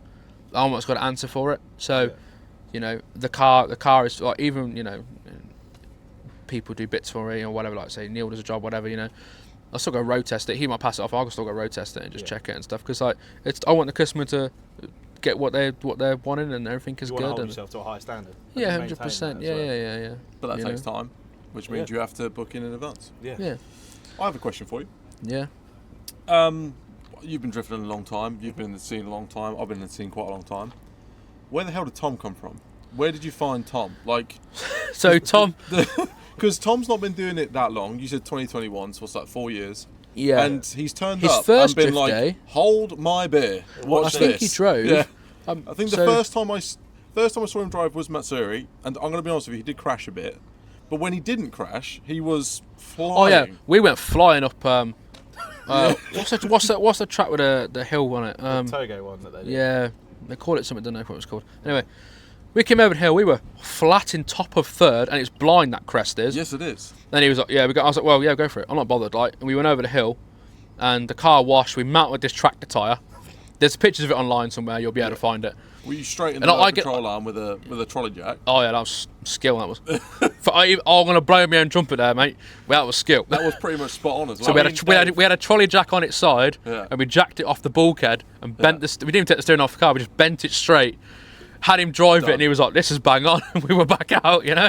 But I remember, I saw you there, and I saw Tom in the sin bin pretty much every time I came back in. Yeah. And then we went to Dory Fest, and Tom's there, not in his car, in the S13, wins Aggressive Driving Award. Yeah. At the first time he's been to Driftland, in a car that isn't his, your S13. Yeah. Where the hell did he come from? Where did you find him? So the conversation come from. So I put a picture. So the Shop Lady, the blue one that obviously people see. Yeah. The car was originally pink for a bit. It's in a couple of Toshi's videos at C Course. It's from that region in Japan. It used to be owned by T Square Car Garage, it's like commercial stuff, I guess. But yeah, he's an FD driver also, and it was his practice car. Right. So he was sponsored by like ORC, HPI, etc., and the car, an Origin sponsor, all Origin arms on it, DG5s, and it's a mega car. It's 320 wheel, and he drove, the fucking tits off that car, man. Yeah, he did. He blew a box out of it, all right, whatever. But then, it's Tom, though, isn't it? Yeah, but I don't think Tom knows how to drive without blowing a box. Yeah, out of the car, to be fair. He blew a box. He baked second gear, whatever he was doing, because he was chasing Jan Doyce. Jan Doyce, yeah. People don't know that was a thing as well. Yeah, it was. But yeah, that S15 fucking use was rapid, man. It's like 500 wheel or whatever it was. So, he wasn't behind. He wasn't far behind. Yeah, no. But my point is, that was the first time at Dory I guess Fest people and he was throwing it about. Yeah. He has do you know what? Right, the cars. But where'd you find him? Like, how did you meet? It came about because this is what I mean. It's about that car. So when that car come from Japan, it had Origin wheels on it, DNA 02s, right? And he had a set of 18 rears, and I had 4 17s on that car because the car had sponsored wheels on it, and he was like, I can't let the car go with them 17, 18 stagger. And I was like, okay, I'll chuck some wheels on it, and he chucked them DNA 02s on it. And if you don't know, they are heavy wheels. They're stout wheels, but they're heavy wheels. So we're there, and he messaged me on Instagram. He's like, would you want to sell them 17s? And I was like, no. I was like, do you want to sell them 18s? And he's like, no. I said, well, there's a fucking problem then, isn't there? And we get talking, and he was like, I'm going to buy some. So he bought some Zet Novas off me, and he's only based in Nottingham. Yeah, he's not far away. And so I went and dropped him off to him, had a chat with him and stuff, and we discussed it. And, he needed some help just basically prepping the car, and he'd pay me to do some work on the car. And then I said, I'll trailer it. Because we used to street drive it everywhere. But also means you can't have the perfect geo for what we're trying to do. Because you have to make it, compensate it for the street. Because your car and Tom's car, it'd be fucking awful on the street. Yeah, it would, yeah. I can Jack, we've tested Tom's car on the street, and he's just like, oh my god, going on the road. Jack road tuned my car, and I don't know how. In Mexico. Yeah, I don't know how he did that. At the top of 5th. Yeah. That must have been expensive to get that car out there and bring it back. Yeah. Yeah. Also for the pants big enough to fit his testicles in. Yeah. In a 700 horsepower Mayhan setup car. Yeah, when you're stood here watching your car coming on the straight, it's fucking hauling ass, isn't it? My car is fast now. Yeah. It's because it's a proper tuner. It's just a, best tuner in the UK. That's why. Can I open an argument that's going to open up better? We have to get a little dig in every podcast. Not that anyone watches it, but I think with Tom, like he's very passionate for what we're doing, and he's I would say obsessive. Yeah. Like he studies how people drive, right? Yeah, he does. Yeah. But he was watching, he'll watch just people's feet movements and how they're doing this. Obviously we've got the GoPro looking at the pedals and stuff, and the YouTubes, whatever, and he's at that sort of thing. But I think all in all, he's just he's passionate for it. I guess so am I, in a different way. But we're trying to steer the UK in a different direction, not because we think it's working. Not because we think everyone should be doing this. That's not what we're getting at. What we're trying to do, he might argue with that, but he will. Tom will say it sucks unless you're doing this. But what we're trying to get at is there are people who are very comfortable floating around a track. So what I mean by that is Hello. Yeah, they'll go to a track and they will drive. They might just do pod all the time. Now, pod is a great place to learn. We had, big shout out to Colgate, who gave us Saturday, the company head marshal here today, on Saturday yesterday, and but like, you go to pod, great place to learn. Like, even we go to pod. We take the cars and we get everyone together in it, and we have a good day out there and stuff. Get 6 or 7 cars together. Yep. But we have fun there. But there are people who would go to that track and drive, and they that's an old EDC course for people who don't know, isn't it? Yeah. From many years ago. So they do the course and they go, yeah, I can do big track at pod. They won't never come do this. It's maybe not what they want to do, but they might not even go driftland and flick against the wall. Yeah. They're very used to floating around the track, and they're going, yeah, this is what we. That's their interpretation of drifting. Yeah, but like, that's fine. Also, like, I'm not gonna say yeah, you're shit because you only do this, right? But I don't think there's any progression. You go to Japan, right, and you got like D1 regionals, D1 lights, GP, etc., and even to get into that, like for All Stars, every little area has got to qualify. Yeah. And then before you even get anywhere near the event, so there's this progression side of drifting that is missing, I think personally, from the UK, and this brings you back to the whole blue tick thing. Yeah. Where certain maybe people are picked that, like, you discussed with me on the phone a few people that maybe want to do this, and I'm like, they're not the people, because I don't think there's anyone here today who I selected wrong. There was a chap who struggled with the basic, his geo on his car. There was a lot of rear grip in that 14. There's another black 14. It was here. Again, local driver, he's from Nottingham, Yeah. Beautiful. I scrutinized that car, and there's nothing wrong with that car. It's a beautifully built car. Also, just to add to that, if there is another event, you need to make sure your car is Have two in order. regs, because I would say my car is fairly well sorted. They've picked it apart. And he's right. He was right to pick it apart. But the point is, like, he's doing it properly. Don't bring your shit here with a half bolted in seat. I think people forget that, like, so I run quite a strict maintenance program on the car, particularly on Tom's car and stuff, and that we run because what a diff every round. Nah, not that, but you don't see Tom's fucking suspension arms falling off. Like, the car is spanner checked every time. Yeah. The fluids are changed all the time. The breakage is because I guess he's trying to dial a fuckload of grip into the car, and because you're running a gripped tyre for the snap, as well. Yeah. But that 14's really mega built, but it's a shitload of rear grip in the car, and you could see it lift the front, and obviously then it would understeer and stuff. But the other black one you're on about. Yeah. But Tom's. Everyone I chose today is based on driver ability. Like, how have you seen that driver ability? Previous events, or I know the driver, as I know what their skill level is and what they can do. Right. Like, for example, maybe 1 or 2 people applied, and I'm like, no, and they're like, because have you ever drove Driftland? No, it's too far. Well, Driftland's probably the only track where in the UK, it is probably the only track where you can flick. Say you're doing second in there, right, and you flick towards the wall. Yeah. If you've never done a wall, you can't expect to come here and do C Course, No. No. This is infinitely harder than.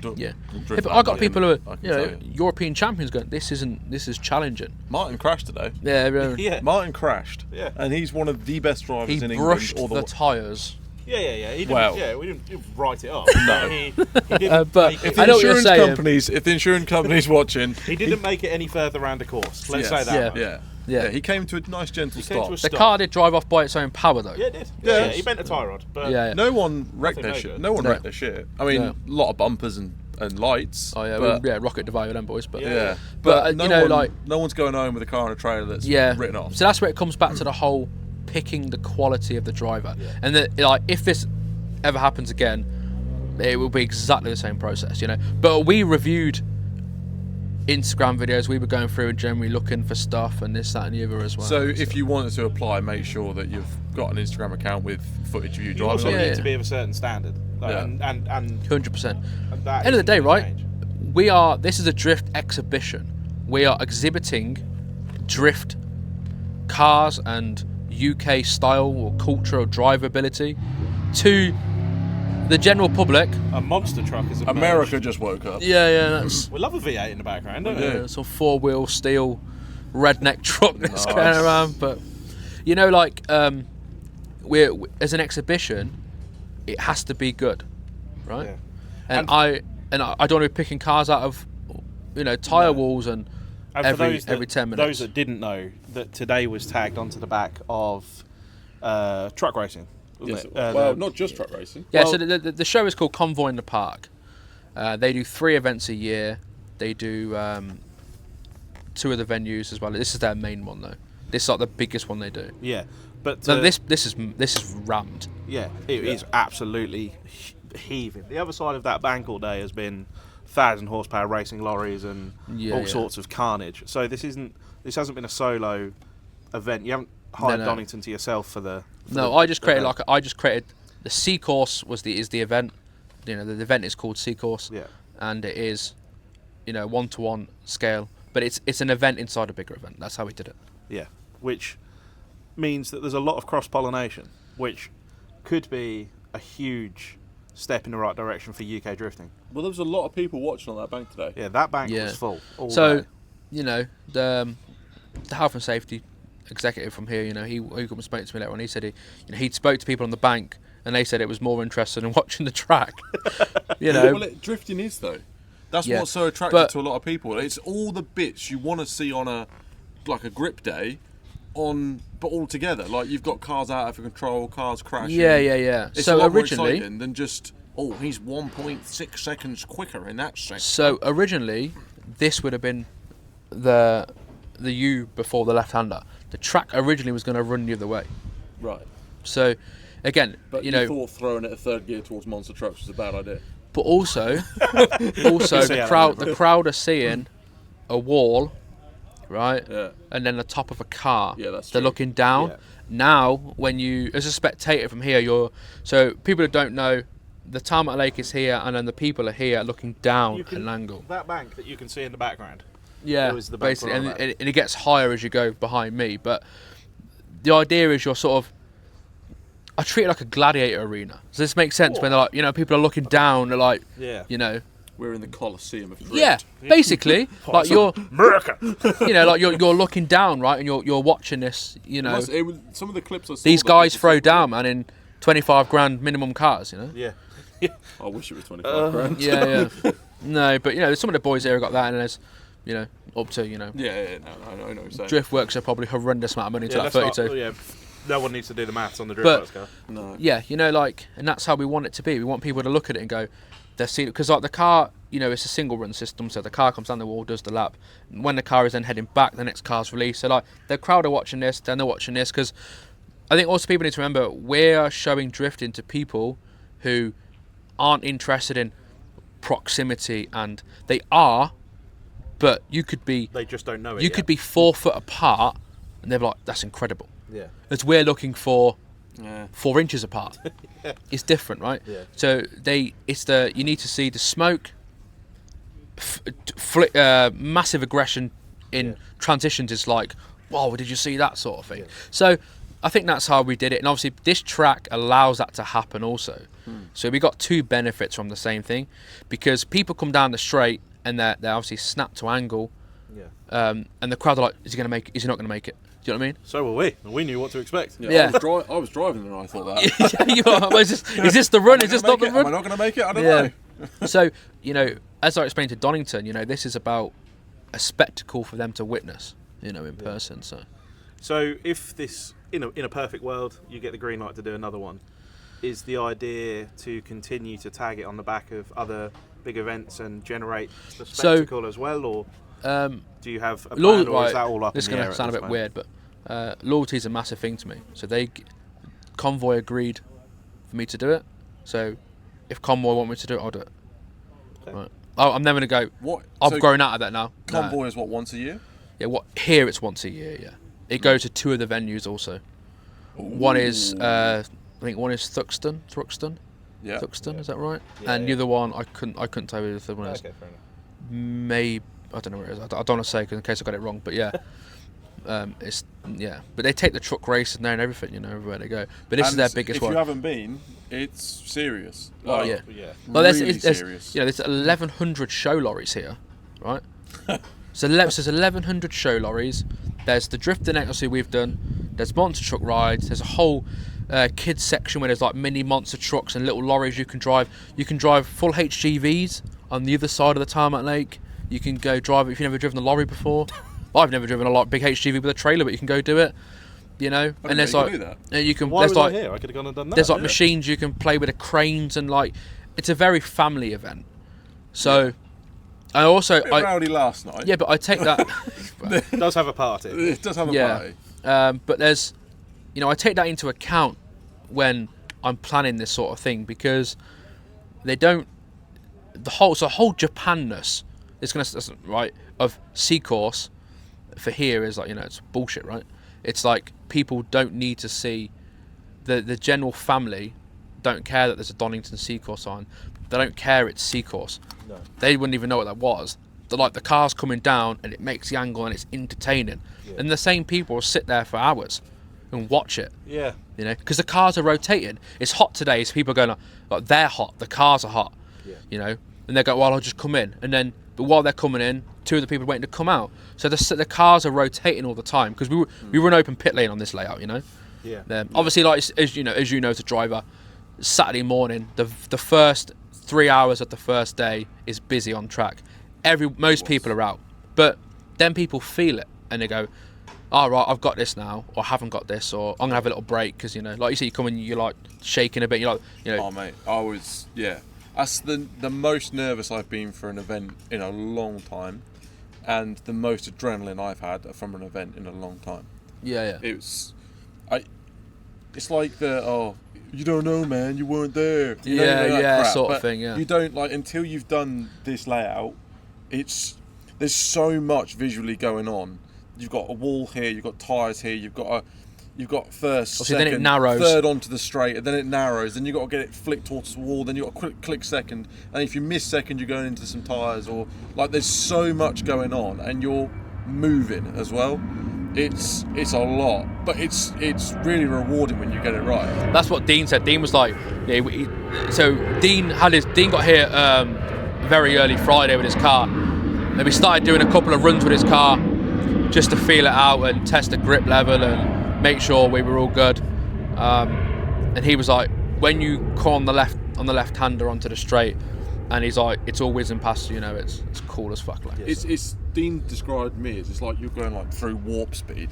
Yeah. Like everything's coming past you so quick, and the corner's coming up, and you're thinking, if I throw this a bit hard, I am in trouble. Yeah. But then you want to throw it hard because you want to be doing a sick entry. Yeah, but I think it also opens people's eyes to what is possible, and I think it changes maybe people's attitude to what they do in Japan as well. Also. Yeah, I think people need to take it seriously if they're going to come here.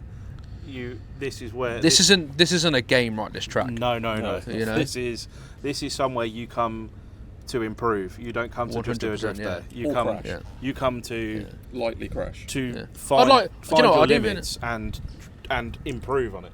I'd even do like a novice version of it, where maybe there is a wall, but we maybe add something else, or I'd still keep the track perimeter scale because people need to understand you can't just have a track that's this wide.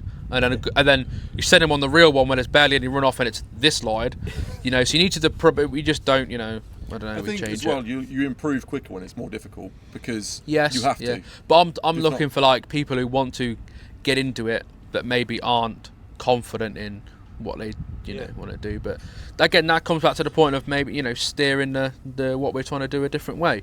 This is the first drift event I've come to in a very long time that isn't competition, where I've heard drivers asking other drivers for advice on how to drive. Well, I jumped in with Danny earlier, and Danny was doing really well, but he was just not quite late enough. And so we were trying to work out what the line basically, so that he could click second, maybe third, I think. No, it was second, and just pin it as you should. CD box, I know. Yeah, for proper mayhem. And once he got it, he was proper pumped up and was really excited, and we were trying to figure it out.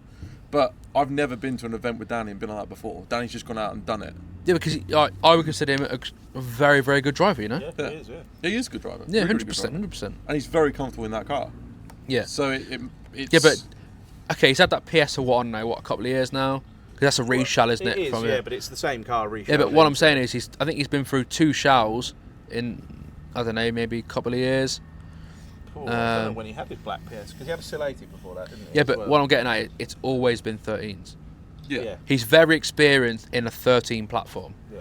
And this is where the chop and change comes from. So maybe somebody buys like a cheap E36, well they're not cheap now, but back then they were, as a practice car, maybe a 350, and then they go, not your one. No, they're not cheap. Yeah. Available for parts though, isn't it? Could be available as a whole car if you play cars right. Or I might hold on to it for a little bit and see what happens here. Get in the DMs. Holler at the pool boy. So if you have like a practice chassis that's a 350, like your car, and then you come do C course in your car, you can't. What you learn in your practice car is not. You can't. Is not put that, applicable. Yeah. So when Tom didn't drive, because I was building the engine, whatever we were doing, because that's how we drove the other car, because the machine shop was delayed machining the block, and we just didn't have time to do it for the original Dory Fest 1. He drives my Sil 80, right? Because the car, it's like a babyer version of what he's got now. His 14, when I first started working with Tom, is what the Sil 80 is, right? Okay. Like 320, in that 3 to 350 wheel horsepower car, you know, cut knuckle, this sort of thing. So I think it's important that if you have a practice car and a main car, some people have, obviously a lot of people don't, but you can't have, like if you get, someone sponsors you bits, or you get good parts and the bits of that car go down onto this car, right? That's how it works. And we run it, that's how I run most of the programs, you know. Important to say though that the cars here aren't overly complicated. I mean, Martin's is by far the most different. crazy. It's the just majority of the cars here are 300 to 500 horsepower. Yeah. A cut knuckle. Yeah. A transmission that's fairly stout. That will take it, basically. Yeah. A welded diff or two-way, doesn't matter, and a tyre that's okay. That said, a lot of people ran road tyres. So and there's a hearty attitude, because you need it. Some balls, a roll cage, and seats that are bolted in, ideally. 100%. Definitely. But I think that's everyone who I scrutiny cars on, I pick bits on. You know, I went and hide the figures like 8 cars or something or whatever it was. You know, went through little bits and bobs. Tell me what you told me earlier as well, because I think people will find that interesting. About what? About one of the cars you failed and who it was built by. You. Oh, me, yeah. Oh, yeah. I failed Tom's car. Yeah. Sorry, mate. I was going about then. Yeah. You failed your own car. Yeah. I failed Tom's car. Yeah. So if you are coming, if this happens again, be prepared. Have your shit in order, because he failed the car that he built. Yeah. So Tom did his own prep for this event, because obviously I was here doing this. Yeah. Here's what the excuse is. Yeah. The back pedal. Yeah. But I think people forget. Obviously, you're driving these cars hard, you know, bits rattle loose. Yeah. Right. Basically, all it was is where the seat meets the frame. The bolt wasn't dead tight. The washer, same as yours. Because when the passengers in the car and they're moving around, and you know, people don't realise the seats flex. Yeah, they do. You know, it's not a steel structure. They scream when you. It's a fiberglass or carbon fibre or something. You know? I bottle jacked mine open, so mine is still. But yeah, you know, so this is that. That's all it was. But yeah, you know, like I'm not. It's still my event, right? You got to keep this. And I said to Donington originally, like, we start here with safety, and then we can maintain it. If we start here, it's very hard to get up to here. Yeah. We just start point blank, but this is where we're starting, and we're dealing with it. Yeah. If you fall below that, you're not. That's it. Game over for you. So what happens from here for you? What do you now go back to them and say? See, told you. Rent us your piece of tarmac, please. Or what do you think? Yeah. Or where do we go? What do you know? What's the next step? No, there's because everyone's going to say, "Oh, what's happening? What's going on?" There is, but you know. I asked for questions. What I'll do, I'll just sort it and then just spring it on you with like 3 weeks' notice. Great. I'll be like, so basically everybody. Your car in that time, yeah. So basically everybody. Get your cars ready and just sit waiting for a random post one day. Some people did, like Gav Cummings. Yeah, he's not been out for years. Dragged that out. So he drives Craig Weston's days at Driftland. Does he? The Violent D days, yeah. I've seen him do not illegal street drifting at quite an aggressive manner as well in bits of Essex many moons ago. Yeah, but again, he's been around the scene fucking years. Years. He was a regular on the Driftwick's for him. Yeah. So. But what is because people will ask if people are interested in the future, what are the minimum specs for the car? Right, so the car must have roll cage with door bars. Right, so 6-point cage with door bars. Fixed back bucket seat for driver and passenger. 4-point harnesses. Doesn't obviously have to be minimum. FIA though. No. Fine. But that bucket seat, that's the same as Driftland now. Yeah. So like, if you go to Driftland and you go to Matsuri events, the safety stuff you require for these places is basically not far off what I am, you know.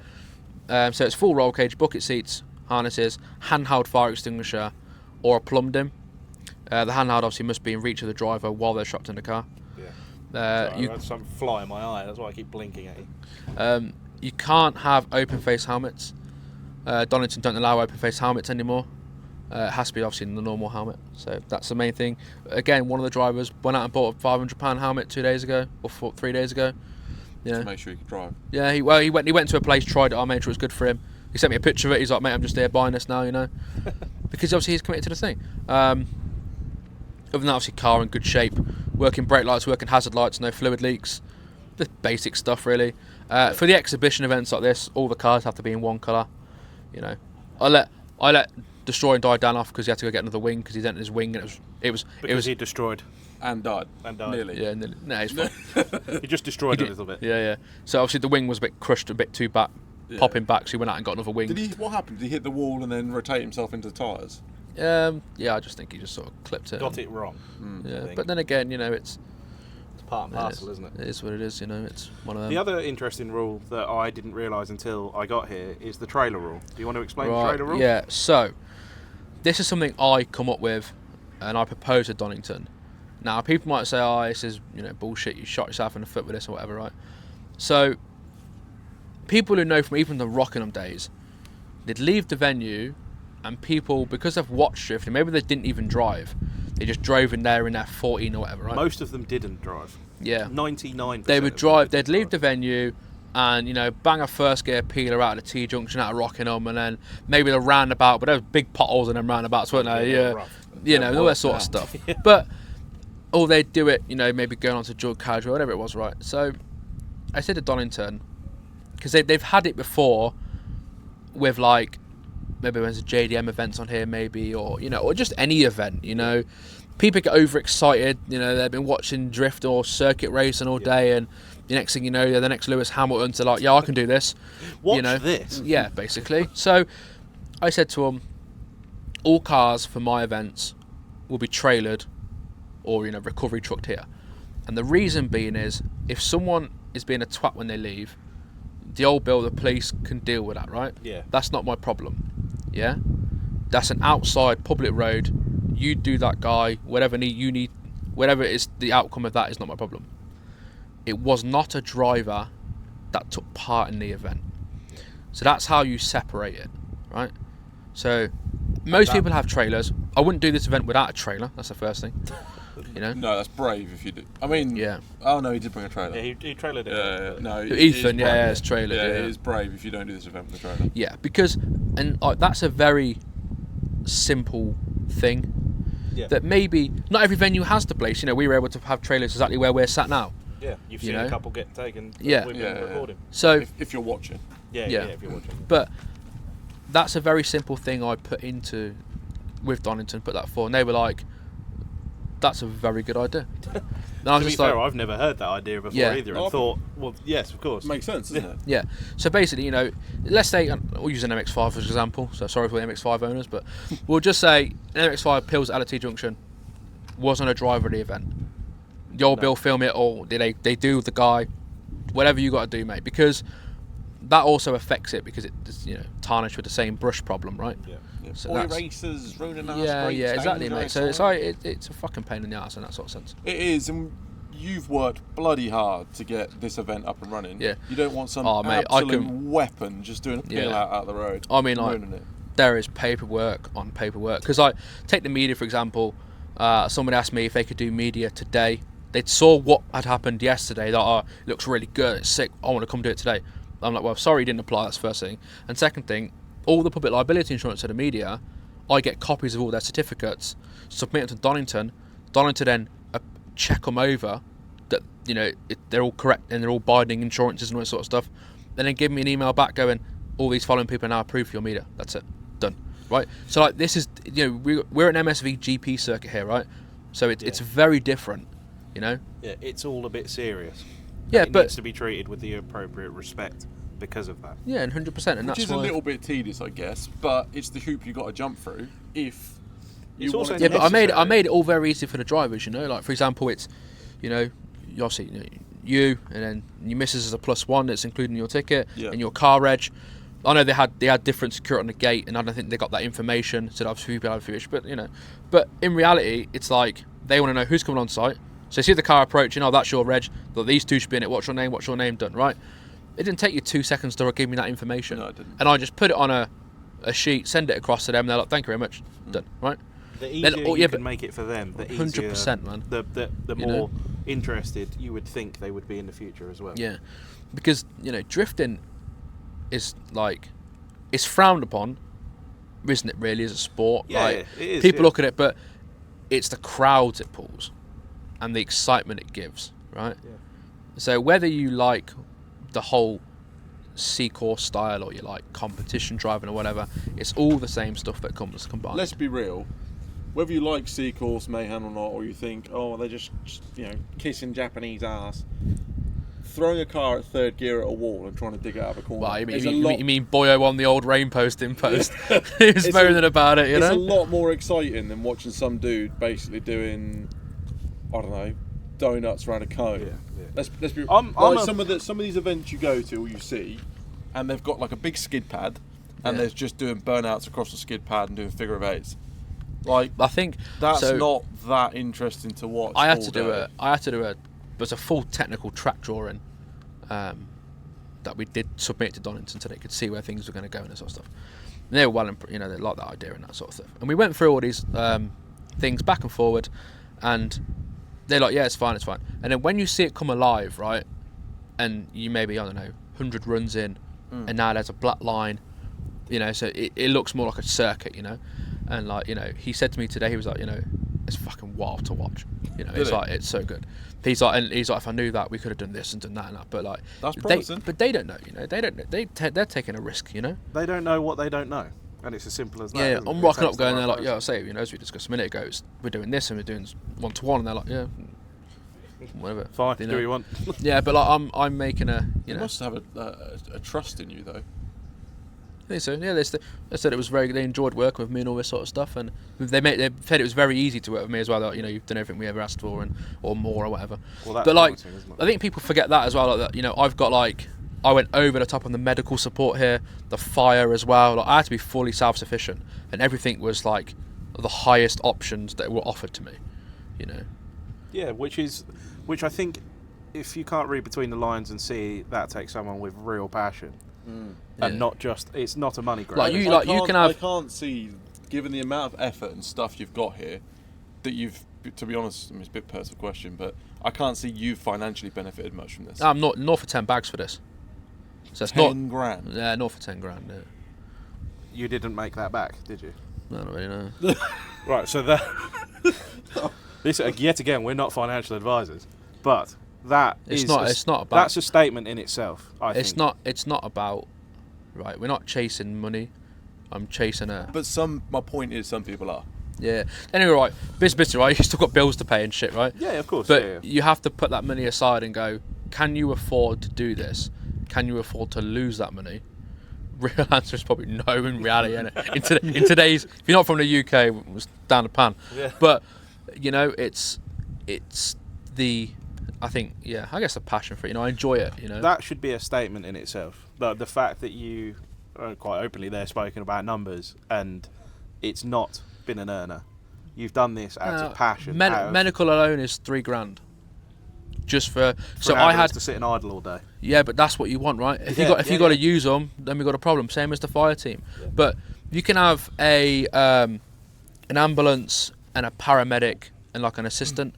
So I got 2 fully trained paramedics. Basically, even Donington were like, okay, like you need this and you're this. I was like, yeah, that's fine. Right. Basically, the only thing I didn't have, which I didn't need, was a doctor on site. And you've done that to make sure that everything goes smoothly, and hopefully, in the future, they go, this guy knows his shit. Yeah, but let's like, give them another opportunity to do this again. But also, it means it shows that you've taken this seriously. This isn't a smash and grab. How much money can I make exercise? This is a passion project. Again, I don't really give a shit. Dave's passion project. Yeah. Dave, what I'm gaining from this is, as a businessman, you're not very good at it. You could be. We're still afloat after 11 years, but yeah. But you could be. You could go down the route of what turns the most profit, but you're going down the route of what I don't want people to think. What you want to back. Yeah, what I don't want people to think is, even if we did an event elsewhere or whatever else, right, we take the C Course idea and do it somewhere, whatever, here, or maybe if they say no, it goes elsewhere or whatever. But the point is like, the driver number would increase, and we're not chasing figures. It's just the fact the overheads have gone up from that venue and stuff or whatever. So, I think people need to remember, this Tarmac Lake I didn't pay to hire the lake. The lake was basically convoy of gone. Yeah, we'll sort that. Okay, so without a venue rental, you've spent that much. Yeah, $10 on the event. Yeah. So that is medical, medical cover, fire cover. The sign is on a stand. Yeah. 500 plus VAT for 2 days. That's £600. This is an event that you didn't drive and you didn't even get a lap in. Didn't get a lap in, no. Okay, good. But it's £325 a driver. You've had to pay for a tyre ban as well. Yeah, tyre ban. I paid a tyre ban. Yeah. 25? Yeah, 30 on driver, something like that. That isn't $10,000. No. So like, it adds up quick, obviously. You know what I mean? But like stuff like the wristbands, like, okay, obviously they pay for passenger, whatever, but you still buy the wristbands and you just give them away, don't you? So, but effectively, you've made a $10,000 investment in the future of UK drifting. Yeah, basically. But not only the future of UK drifting, the future of aggressive, sort of, as you said, promoting the progression of the elevation of UK drifting. Yeah. I think so, because like, I think we're also in this rotating circle of the same things. Like everyone's just doing the same stuff. Yeah. Well, nobody's like, pushing the boundaries. Yeah. You got people travelling from all over the UK and stuff because they're like, well, this is what I want. This is what I want to do. Yeah. This is how I want to drive or whatever, I can't believe even if you didn't want to do this track day, if you didn't come and do it, you wouldn't be hooked by it. I think the second thing also, I really want people to take this home from from this podcast is that if you don't drive or you don't get selected to drive, not because you might not have the skill set, it might be another reason or whatever, because I don't want people to be smashing their cars up. Because it's not the fact that, it's not my car, I'm not really bothered, but I don't want people to do that because I know how much money are into these cars. I work with these cars every day, but it's all the fluid I've then got to get off a tarmac. Yeah. And then I got Donington, very kindly gave me some spill kits, but I wanted to use the stuff that's approved for this site, so they have an approved powder that they use. And I didn't want to bring my stuff in and then it not be approved for their site. There's loads of little details out there, all the minutiae that people don't realise, and if you apply and say you don't get accepted, I know, don't take it the wrong way, but like I know you said before, ask me why. I know you've said people apply. I think Martin gets 140 applications for Dory Fest for a 60 driver event. And also, you don't take it as I'm not welcome, I can't be here. Take it as a reason to perhaps improve your driving or your car. Yeah, but ask why. But the most thing is support the event. Yeah, because absolutely. Particularly venues like this, people are like, we want more places to drive in the UK. Yeah, cool. The driver will sell out, no problem. Yeah. The spectators is the problem. Yeah. If I had 1,000 people on this bank who had bought tickets, say this wasn't part of Convoy and this was a standalone thing, and I got 1,000 people in the bank paying £25 to spectate, and they get that includes like the CAF and good toilets, and it's you're coming to, it's not like you just coming to a proper facility. It's a good experience. Yeah, right. That's $25,000, so they're looking like, okay, that's fine. That's like maybe one of their staff's yearly wage or something, Oh, I don't know. But you know what I mean? So they sort of look at it. That does make the event then profitable. Right, for them, so like, I think I don't know how much it is to rent Tarmac Lake. I can't imagine it's cheap. It's not going to be cheap. It's not going to be cheap, man. But I think people need to realise that the support or the coming to watch, spectate is very, very. It's like all the other stuff will always work. The drivers will sell out. we can choose the cars, we can pick the right people, or we want people on it. But the spectating is very important. Yeah. There was people here who came from Scotland to spectate. Yeah, there was multiple people. Yeah. Not to drive, to spectate. Yeah, because Essex, and they're just all like over the place. They're just like, we can see what you're doing, we know what you're. This is what we need, people. We need support from everyone, from the drivers and, like you say, the spectators, the fans. 100%, because the fans pay the bills, really, in reality. People coming to watch. The UK is always a little bit weird, like that, Yeah, UK doesn't like talking about money. We've spoke about this before when we're talking about the like Drift Masters and Formula Drift, and we're all a bit shy about talking money, aren't we? A bit shy about understanding how business works. Maybe even in the UK in general, not even from drifting, but I think like some people don't want to see other people do well. No, sadly they don't. But I mean, there'll be people who like maybe envy of someone else's driving skill. Like, wow, but like, just be fucking happy for what people are doing, Yeah, and use it as fuel to elevate yourself, not to bring them down. 100%, 100%. Put that energy into yourself rather than disliking someone else, and the world will all be a lot better place. Yeah. Oh, that got deep, didn't it? Yeah, and maybe you'll get better too. No, but like, it's sort of like, I want people to take home something from it, I want people to realise that really, there's just the easiest way to support anything, any future of UK drifting is bums on seats. Yeah, tickets, definitely. That's how they look at it, And also, there was countless children stood there watching. They might be the next group of people that are into this. A good friend of mine brought his kid to come watch today, and look at the trucks and stuff as well. But yeah, he was stood up there watching, and that's the first time he's ever witnessed drifting in person. Yeah, I haven't spoken to him yet to see what he thinks, but it'd be really interesting to see what he thinks. And he comes from racing off-road stuff. He does, So Mitto brought a gentleman yesterday with him who races 240Zs, which I imagine cannot be a cheap. That can't be a cheap hobby. No, he's got 4 of them or something. He's got quite a few. That's not a cheap hobby in itself. And he was like, Mitto was like, you should come check this drift day out. And he came up yesterday, had a chat with him and showed him how the course is and things like that. We thought, this is wild, to stand here and watch this. It is what I'm a floaty, stancy drifter. Obviously, that's the style I like. This is mega, and I want to have a go. I see, in Japan, they're on the wall, but a lot of them videos you see of that are like Naoki private days or like N Style and Friends days and stuff. Yeah. You go to All Stars, they're all up on the back, watching for like in the groups and stuff. So here you are the wall, and there is it's the UK. It's very different health and safety wise. So there's a cushion zone, but I don't think people weren't engaged. They didn't feel like they were a million miles from the car. I would say, arguably, it was better to be stood on the bank because you can see what's going on. Yeah, obviously, from the pits. Perfect unimpeded view. Yeah. I think you'll forget, like, this is flat. Oh, it is. So from a marshalling point of view and a safety point of view, you can see everywhere from mostly all the danger points from one position. Yeah. You can be like pit exit, so where you join the track. You can be the finish line, the start line. You can see all of it, to and from the track, which also makes it nice for you guys to run. Yeah, 100%. Yeah, very easy. Yeah. Which is very important too. Yeah, and it makes the media like sometimes media get stuffed a bit in certain cases when they go to venues, and I was like, well, where did you want to be? What is it you want to do? What are you trying to create? Well, you put those lorry trailers up the top of this corner, so the media could stand on them to get a look down, to try and get the shot. Look straight down the straight. I mean, that's the shot is the Donington C Course sign, and the car is sideways on the wall against the wall. But even putting the sign up, that's foresight, isn't it? The foresight that has been. Yeah. I've been to a lot. But I said Donington, I was like, this is the pitch you want. Yeah. When I showed him, the health and safety chap down, 7 o'clock on Saturday morning. I spoke to Martin Richards today. I was like, you're gonna have to do a run, knock on his door at 7 a.m. And by 7:15, we had this R32 Driftworks R32 fired up, 800 doing a few laps. Fury. Like the public can't even get it at this time. People are half waking up.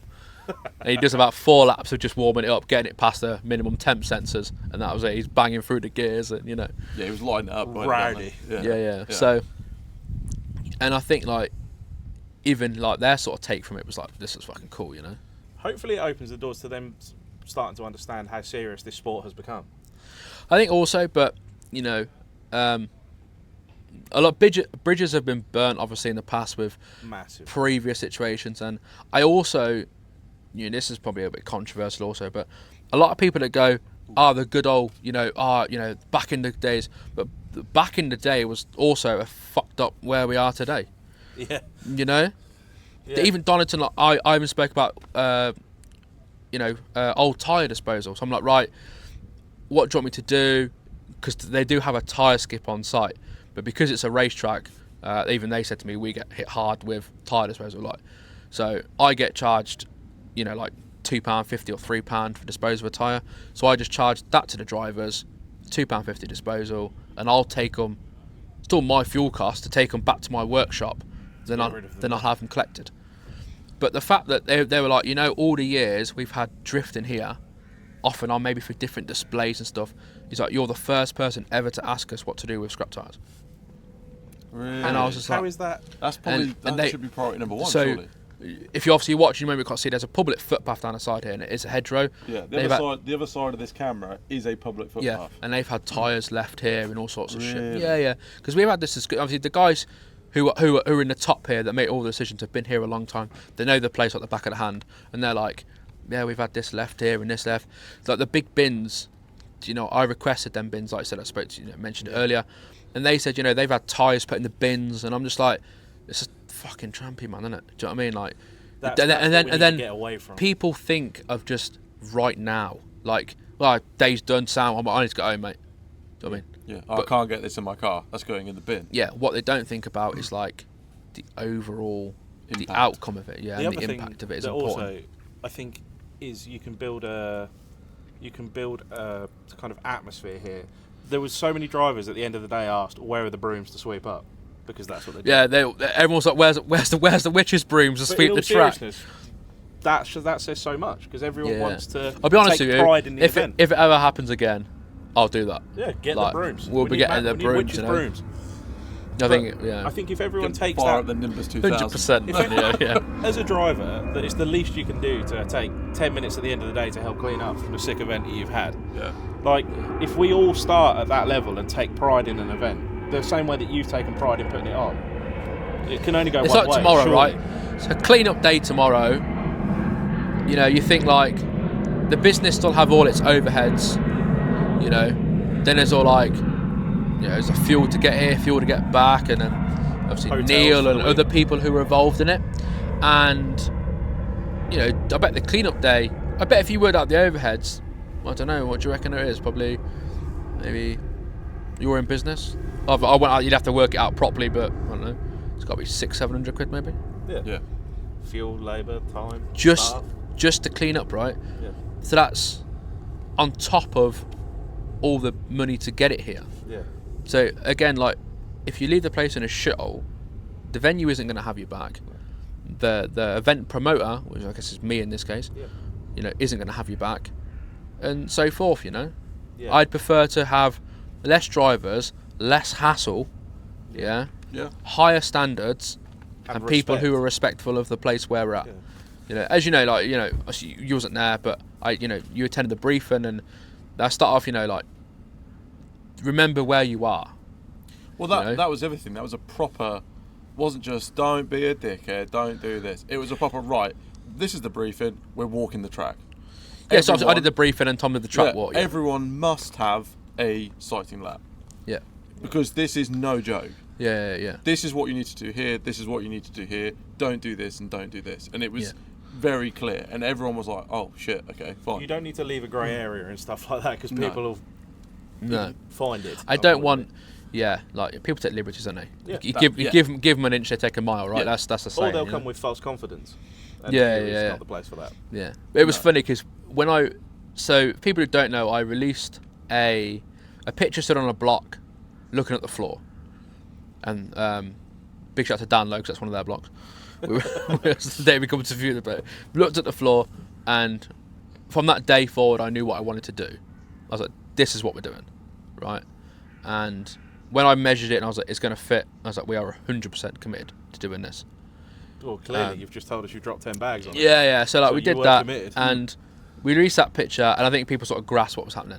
And then I did release a little video, which was just a walk around. It sort of showed sort of where we were and the fact it's happening.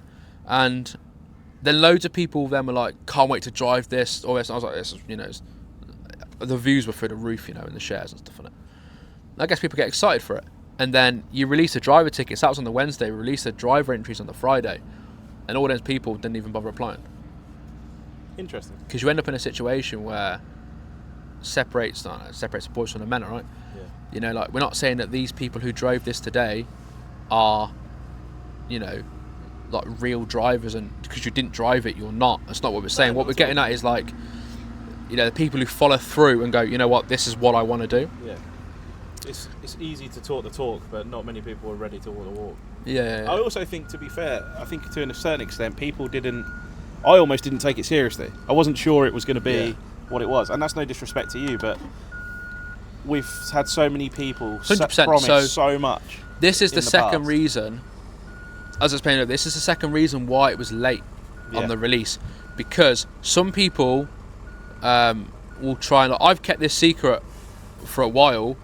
For all 3 weeks that you had. Yeah, and I'm like, you know, I'm trying to tell people, and I'm like, I can't. Yeah. You know, I actually wanted to release it before Doryfest. Okay. Because obviously some of the people were driving Doryfest, and then we could discuss it there in face to face, and obviously in Ireland, but we didn't go. But yeah. I wanted to do that, and then it just wasn't. I'm not going to rush it because bad juju, I guess, as people say, right? Yeah. And I wanted to get the final thing on. Yeah, we are 100%. You are good to go. Right, cool. Now we'll release it. That's why we were short. You know. What's Adam doing? Double checking. Yeah, that'd be real sad. Yeah, we're just going on like, oh, it's all gone. It's all gone. 1 hour 50. 50? 1 hour 50. Oh, okay. Well, we'll wrap it up soon. Yeah. People will be bored of hearing us waffle on. But no, I think, like you were saying, like you've taken such pride in it that you've even backed yourself to an extent to not go, because you could have posted it up the first day you mentioned it. No. You were down here, yeah. and that's been done in the past. I shot them videos. That's and almost why I didn't "What's take it. Like people, I didn't take it too seriously at first. Like, cool, all right, we're going to do C Course, are we? And then are we really though? You know, because so many people have done that on their first, probably what I would assume to be their first meeting at the venue. 100%, and then things don't come to fruition. People get carried away, right? Yeah. They get lost in the sauce before it's ever a real thing. So now I think, especially now you've done it, you've proven you can do it, and the level of detail you've done it to, with a bit more heads up, you're going to have people from Ireland, you're going to have people from probably bits of France. I think Sebastian Fontaine wants to come. Yeah, he messaged Martin about coming to drive it. So yeah, that's pretty rowdy that you've got people wanting to come internationally, drive a tarmac lake in the Midlands. Yeah. With one of the most iconic circuits in the world on it, in terms of drifting. But that must be rewarding for you.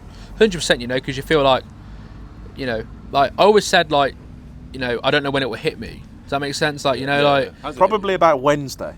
I don't know, like when the media Lauren asked me earlier. She was like, "Has it hit you yet?" And I'm like, "Yeah." But then you sit back and you go, "I don't actually know if it has."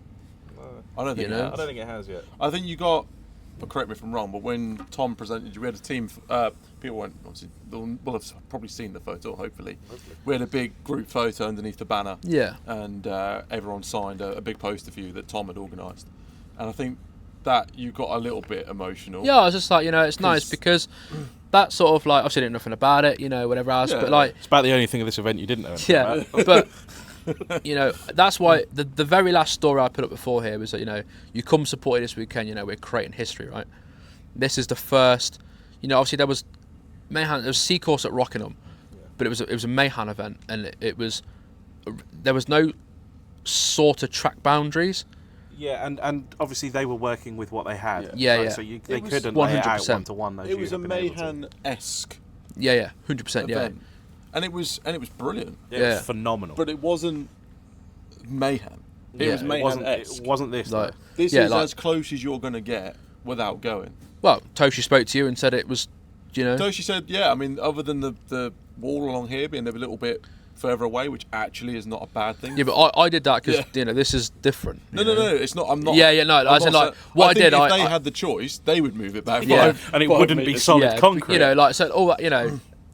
I spent so much time to make sure everything was bang on. Yeah. You know, but like I say, it's the same thing. You know, I don't want to repeat all the same stuff, but yeah, we just pick little bits up and we just make sure it all works in the end. One final question from me: if you did it again, what would you change, if anything? Apart from witches' brooms. Definitely the brooms. I think because they're sort of good pictures at the end, right? Yeah. I'd happily chip in. I'll sweep. Yeah. I wouldn't even drive and I'll sweep. I don't even know if I'd even go down the concrete wall route, to be fair, because it's just the wall was unforgiving enough. For a few people that did find it, and the tyres did so well at like protecting, like Lewis skimmed them, and that he's got a beautiful 32 GTS2, that black one, and it just popped the indicator, it didn't even break the bolt. They just popped the ball out the corner of the headlight, and it was just hanging on the thing. And it's just like they don't realise how much the tyre takes. So when you think, well, it should all be concrete around here and concrete here and concrete here, you're like, well, it probably would have been a worse day for most people. That's the real quick way to not grow drifting, but probably diminish it, because a few people write their car off and they won't build another one. Yeah. And obviously there was a decline in UK drifting where, like, I'll take people like, I'll use Matt Kerr as an example, right? Very, very good driver, but, from where he lives on the coast, because he works on isn't he? Yeah, he works on ships and things, and it's a long way. Again, same as you guys, it's a long way. So if there's nothing to drive, you're a bit like, what's the fucking point of having the car? Yeah, but I'm there right now. Yeah. So that's why we're doing it, Well, cool. Hopefully, then we're on the start of big things in the UK. I don't know. I don't want people to we can't to run with something that's not there, right? But no, don't start buying B-knuckle and raising your cars. Do that. The website's available. They're in stock, ready to go. But if you do want to do that, go to what's the website? Garage21.co.uk. Garage21.co.uk. Garage21.co.uk. It actually got a few mentions last podcast as well. It did, yeah, and buy stuff. But for me, Dave, as a driver, even though I didn't have the best weekend because the car let me down, it was amazing. And thank you very much. Thank you very much also, because all the effort. I appreciate the feedback. I want drivers to have a good time, isn't it? Yeah. And then I wasn't a driver. I've come to spectate. And I've spectated at events, as I've said before, and worked and all sorts for the last 17 years. I haven't come to a fresh event like this that has the atmosphere, the respect, and the overall detail figured out so fast and so perfectly for a first go. Yeah. I mean, thank you. Yeah, that's impressive as well. That this is your first attempt at C Course on this layout, and I cannot think of anything you could have done better. Yeah, all the drivers, they all said generally it was like some of the best events I've been to. Yeah. Adam Goldenat said it was amazing, to drive it and stuff. And I think, I appreciate all the feedback, and there's probably one or two little things I just want to tweak. Just basic things. Like obviously, we had like single earpiece for the walkie-talkies. I want to get headsets. Yeah. But again, I'm also coming to a point where we've invested quite a lot into this one. Yeah, and good headsets are like dough, and they're money. I want to have it. I want a position where there's like a future. That's why there isn't two microphones. That's why we've got a microphone on the spanner for 3 people.